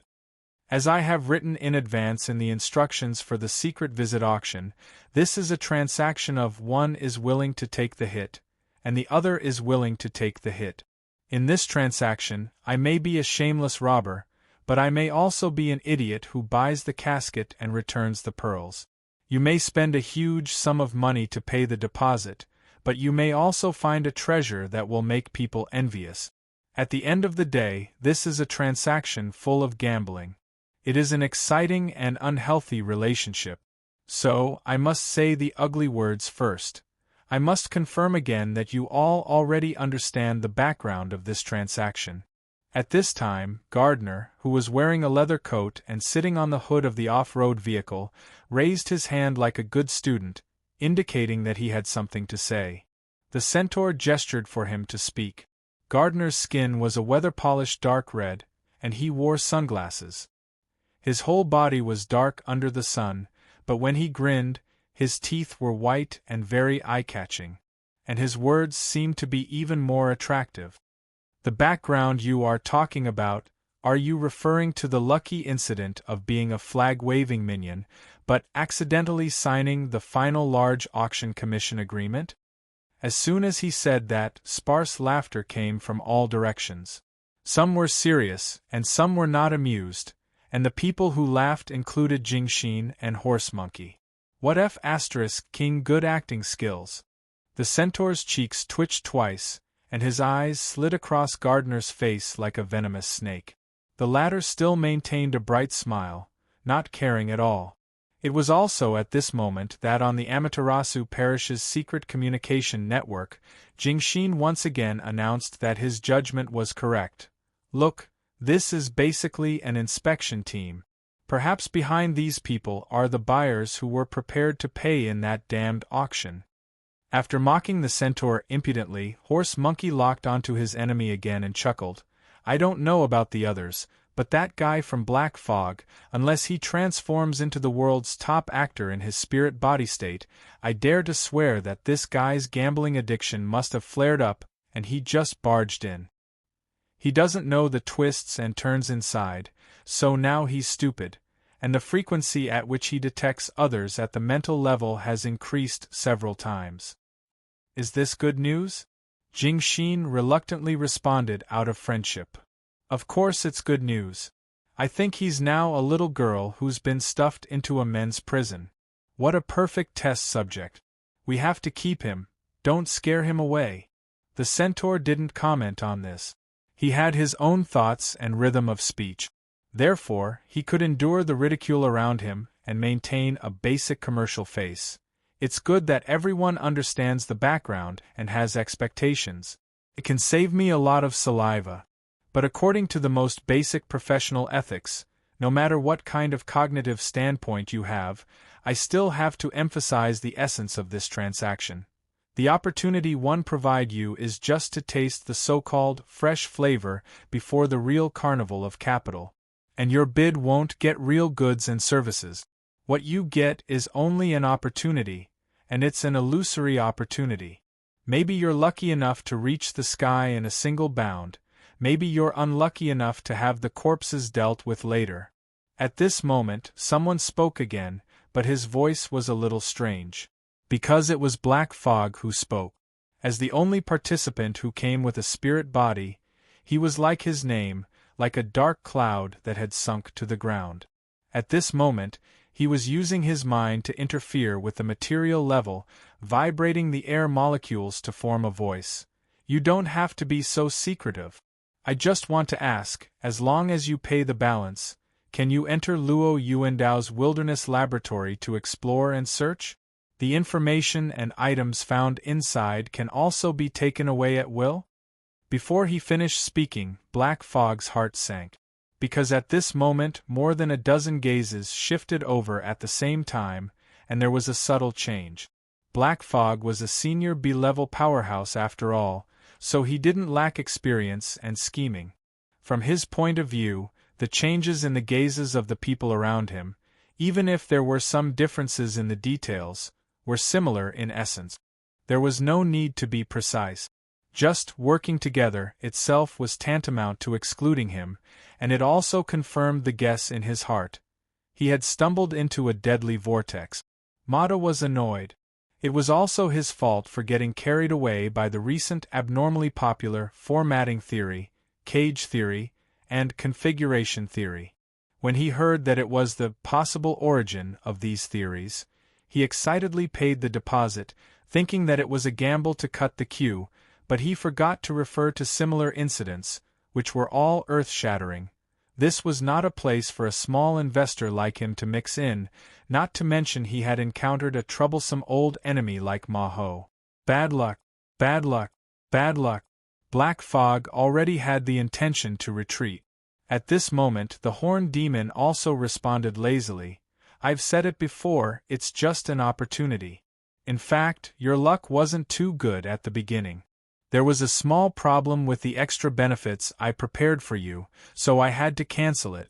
This also caused us to have to put in more effort to enter and exit Luo Yuandao's laboratory. Black Fog couldn't go around with the Horned Demon anymore, but he couldn't step too deep either. He could only act appropriately and pretend to be anxious, speak human language. Where is Luo Yuandao's laboratory? The horned demon's expression didn't change. It's right where I'm standing, within a radius of 300 kilometers. Black Fog didn't even need to pretend. His spirit body was greatly shaken, and the sound wave formed by interference was like a loudspeaker, buzzing. You tricked us. With a radius of 300 kilometers, this is the area of a large metropolitan area. You want to play hide and seek here until the end of time?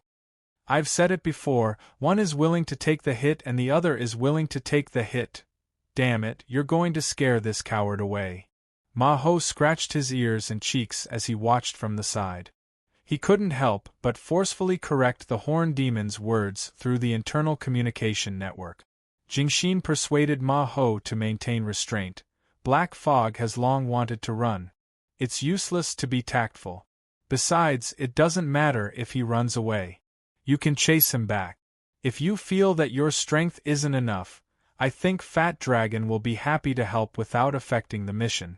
He has always had an appetite for this kind of spirit body. Fat Dragon didn't respond. As for the horned demon, he seemed to be looking back. He raised 3 fingers and made an oath. I can swear with the spiritual perception of a psychic that Luo Yuandao's laboratory is indeed in this area. However, it is affected by a special force and drifts erratically. However, it is definitely traceable. Otherwise, it would be impossible for it to go to the auction. I will inform you of this news and join the search team. If it is found, I will share it with everyone for free. Having said that, he chuckled again. Actually, after finding it, it can't be hidden. At present, the laboratory's anchoring device has been dismantled and transported. If you want to open the gap, the collision of space-time and the interaction between the mental and material levels will be very spectacular. You should be worried that the Toyama auction house will come back for trouble instead of wasting precious time and doubting my information. The horned demon's solemn vow still showed a certain degree of persuasiveness. However, no matter what he said, Black Fog would never stay here. At this moment, the horned demon's pointed words also came over. Anyone can leave at any time, no problem. However, as stated in the event description, the balance is not collected and the deposit is not refunded. Diagonally opposite, the psionic detective Hua Dian, who had been silent since he arrived, also raised his hand, indicating that he had a question to consult. F***CK the deposit, F***CK the F***CK opportunity. Black Fog directly retreated, and the horned demon answered the question. This was the best opportunity to leave. Didn't Ma-Ho, that son of a bitch, stared at him with venomous eyes? His decision was obviously correct. Just as he retreated, Ma-Ho's figure in the distance jumped as if he was about to chase, but he forcefully stopped with an unwilling expression. Such a reaction made Black Fog's heart turn cold. This son of a bitch has an accomplice. Otherwise, with that temper, how could he hold back his fierceness? Without time to rejoice, Black Fog used the advantage of the spirit body's high-speed flight and retreated with all his strength. In a short time, he escaped hundreds of kilometers away. This should be a safe distance. Among that group of people, there were no extraordinaires who could spread the sensor network over hundreds of kilometers. Black Fog relaxed a little when he didn't see the enemy chasing him. He temporarily slowed down and diverted his attention to plan his next move. At this moment, a shock wave suddenly cut through the void. It was so strong and sharp that even his mind was in turmoil, giving him a fright. An expert had crossed the border. The shock wave came and left abruptly. Although it was strong, it left no traces. However, there was a penetrating and sharp intent that went straight to the depths of his spirit body. This wasn't an illusion. Black Fog seemed to be hit by a strong beam of light in an instant. The light shone through the bottom structure of his spirit body, and he felt that there was almost no privacy. Such an impact, if it landed, would definitely be a first-class spiritual killing method. Even in the out-of-body state, Black Fog evoked a hair-raising memory of his physical body. His spirit body froze in the air for almost a minute. After confirming that he was not injured, he finally knew how to think.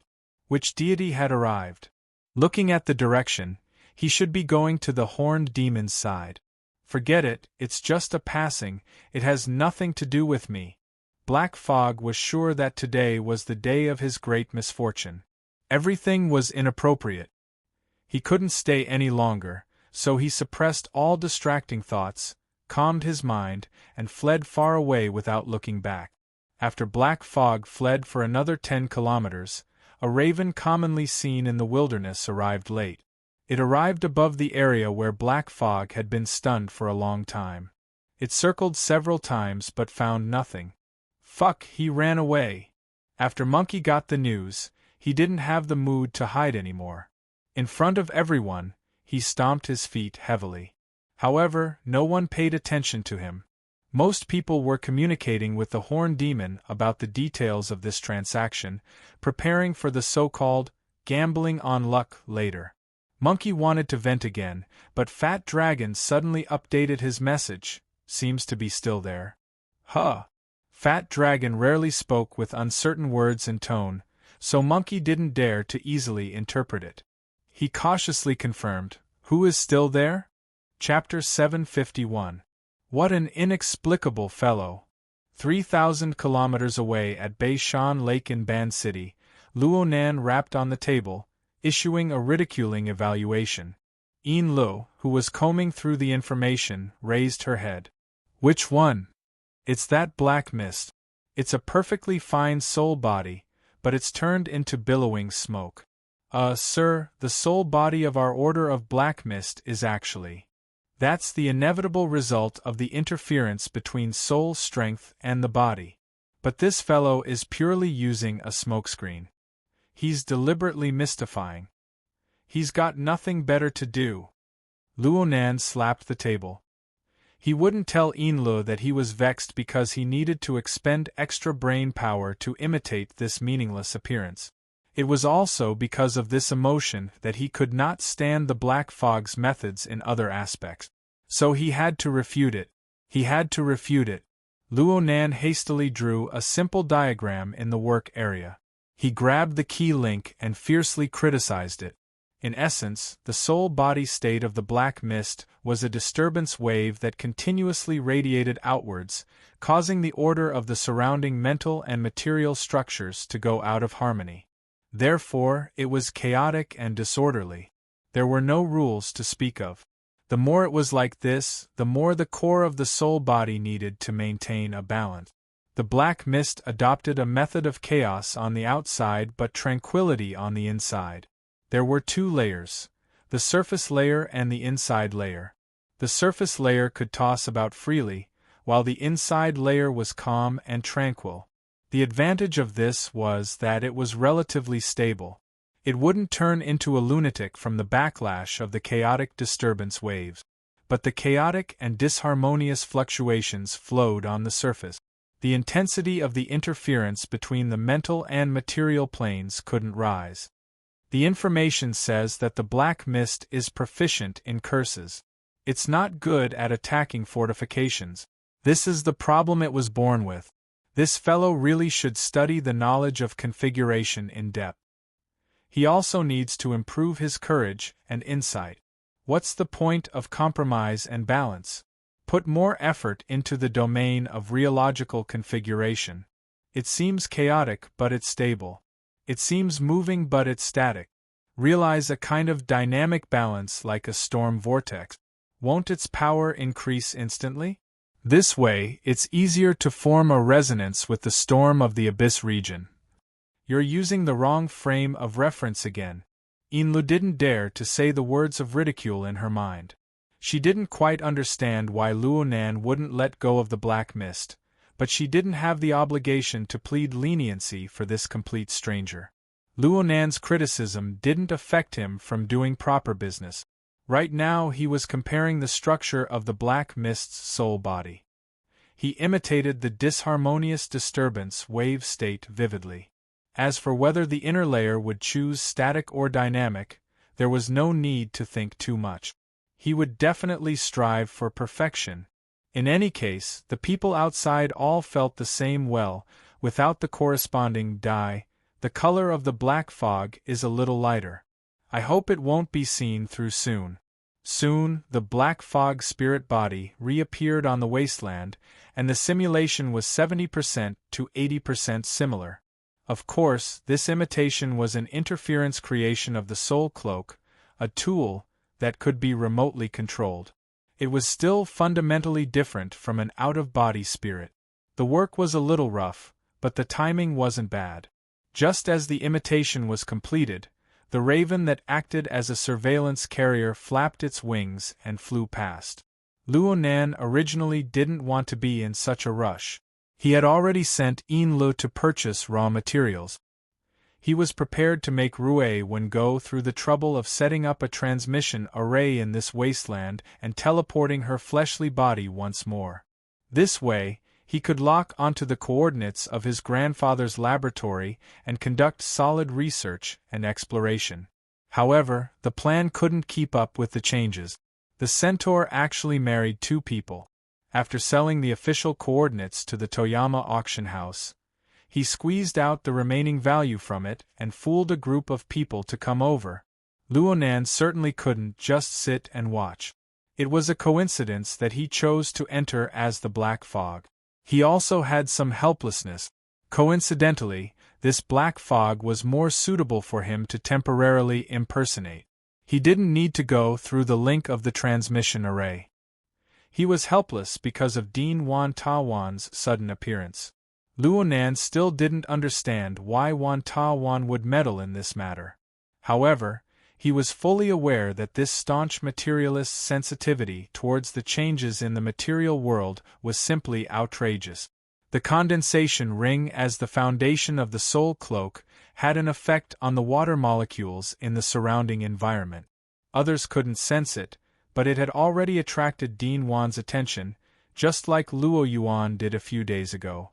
Luo Nan still wanted to cover up a bit before clarifying Dean Wan's position. The necessary and unnecessary disguise was completed, but Luo Nan was a bit vexed for a time. What should he do next? The standard answer was to find the entrance to his grandfather's laboratory, to explore and protect it. However, the current situation was that Luo Nan had started searching long before he could analyze and impersonate the black fog. Luo Nan had already done several rounds of investigations while the centaur was spouting nonsense. Presumably, none of the participants were like him. Their perception could easily cover a radius of 300 kilometers. However, the preliminary investigations didn't yield any result. Luo Nan was worried that the centaur was talking irresponsibly.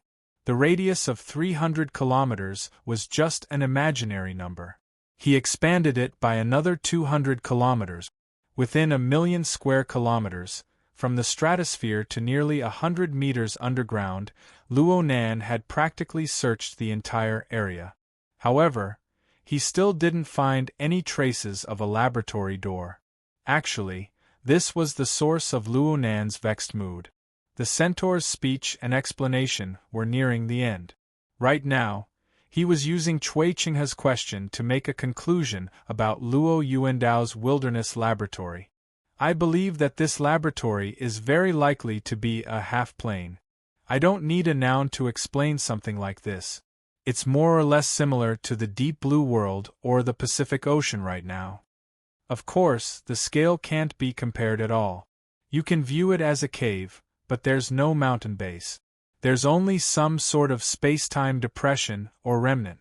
The centaur created his own noun without any burden. He cackled. I can't say more about the specifics. When we get there, we'll see if we understand. If we don't understand, then we don't understand. I just want to emphasize once more. Even if we get lucky and find the entrance to the laboratory, we lack the anchoring equipment. The door is unstable, and the space is unstable. We can be ejected at any time. We can also disappear or die.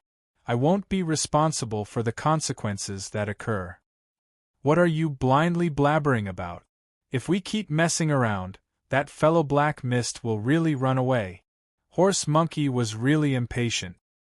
He chattered endlessly on the internal communications network to vent his frustration. Since he didn't run away before, he definitely won't leave now. On the internal communications network, Jingxin once again cooled down the agitated horse monkey. Right now, the crux of the matter lies in the fact that the laboratory door, which should have been easy to enter, has been buried in the hundreds of thousands of square kilometers of wasteland. We need to seize the time to dig out that door and stuff all these people in. That's the right thing to do. These people? You said it yourself. Each and every one of them is here to inspect the goods. Can we really get rid of them? Even if it's the previous plan, there's no need to get rid of all of them. Besides, that fellow Black Mist, you said that he's a perfect experimental subject. It's rare to have such a good target. If he's ruined by you, why don't you report this to the Pope and the true deity? Horse Monkey fell silent. But at this moment, Horn Demon, who was supposed to be giving a generous speech, seized an opportunity to interrupt the discussion. I've heard of that fellow Black Mist. He's a super coward. He wasn't lying when he said that he was leaving. Now that he has run 100 kilometers away, he has stopped. Perhaps he has discovered something new? Horse Monkey and Jingxin's eyes lit up. Horned Demon split his attention as he discussed in secret while wrapping up his speech. He clapped his hands and said, "Time is precious. It's time to test everyone's luck. I'll also reveal some information to everyone. It can be considered an advertisement. The Toyama Auction House's spring auction is on the 13th of next month. It's said that it will be held in some high seas. Therefore, in theory, the maximum time limit for our search and research is about half a month.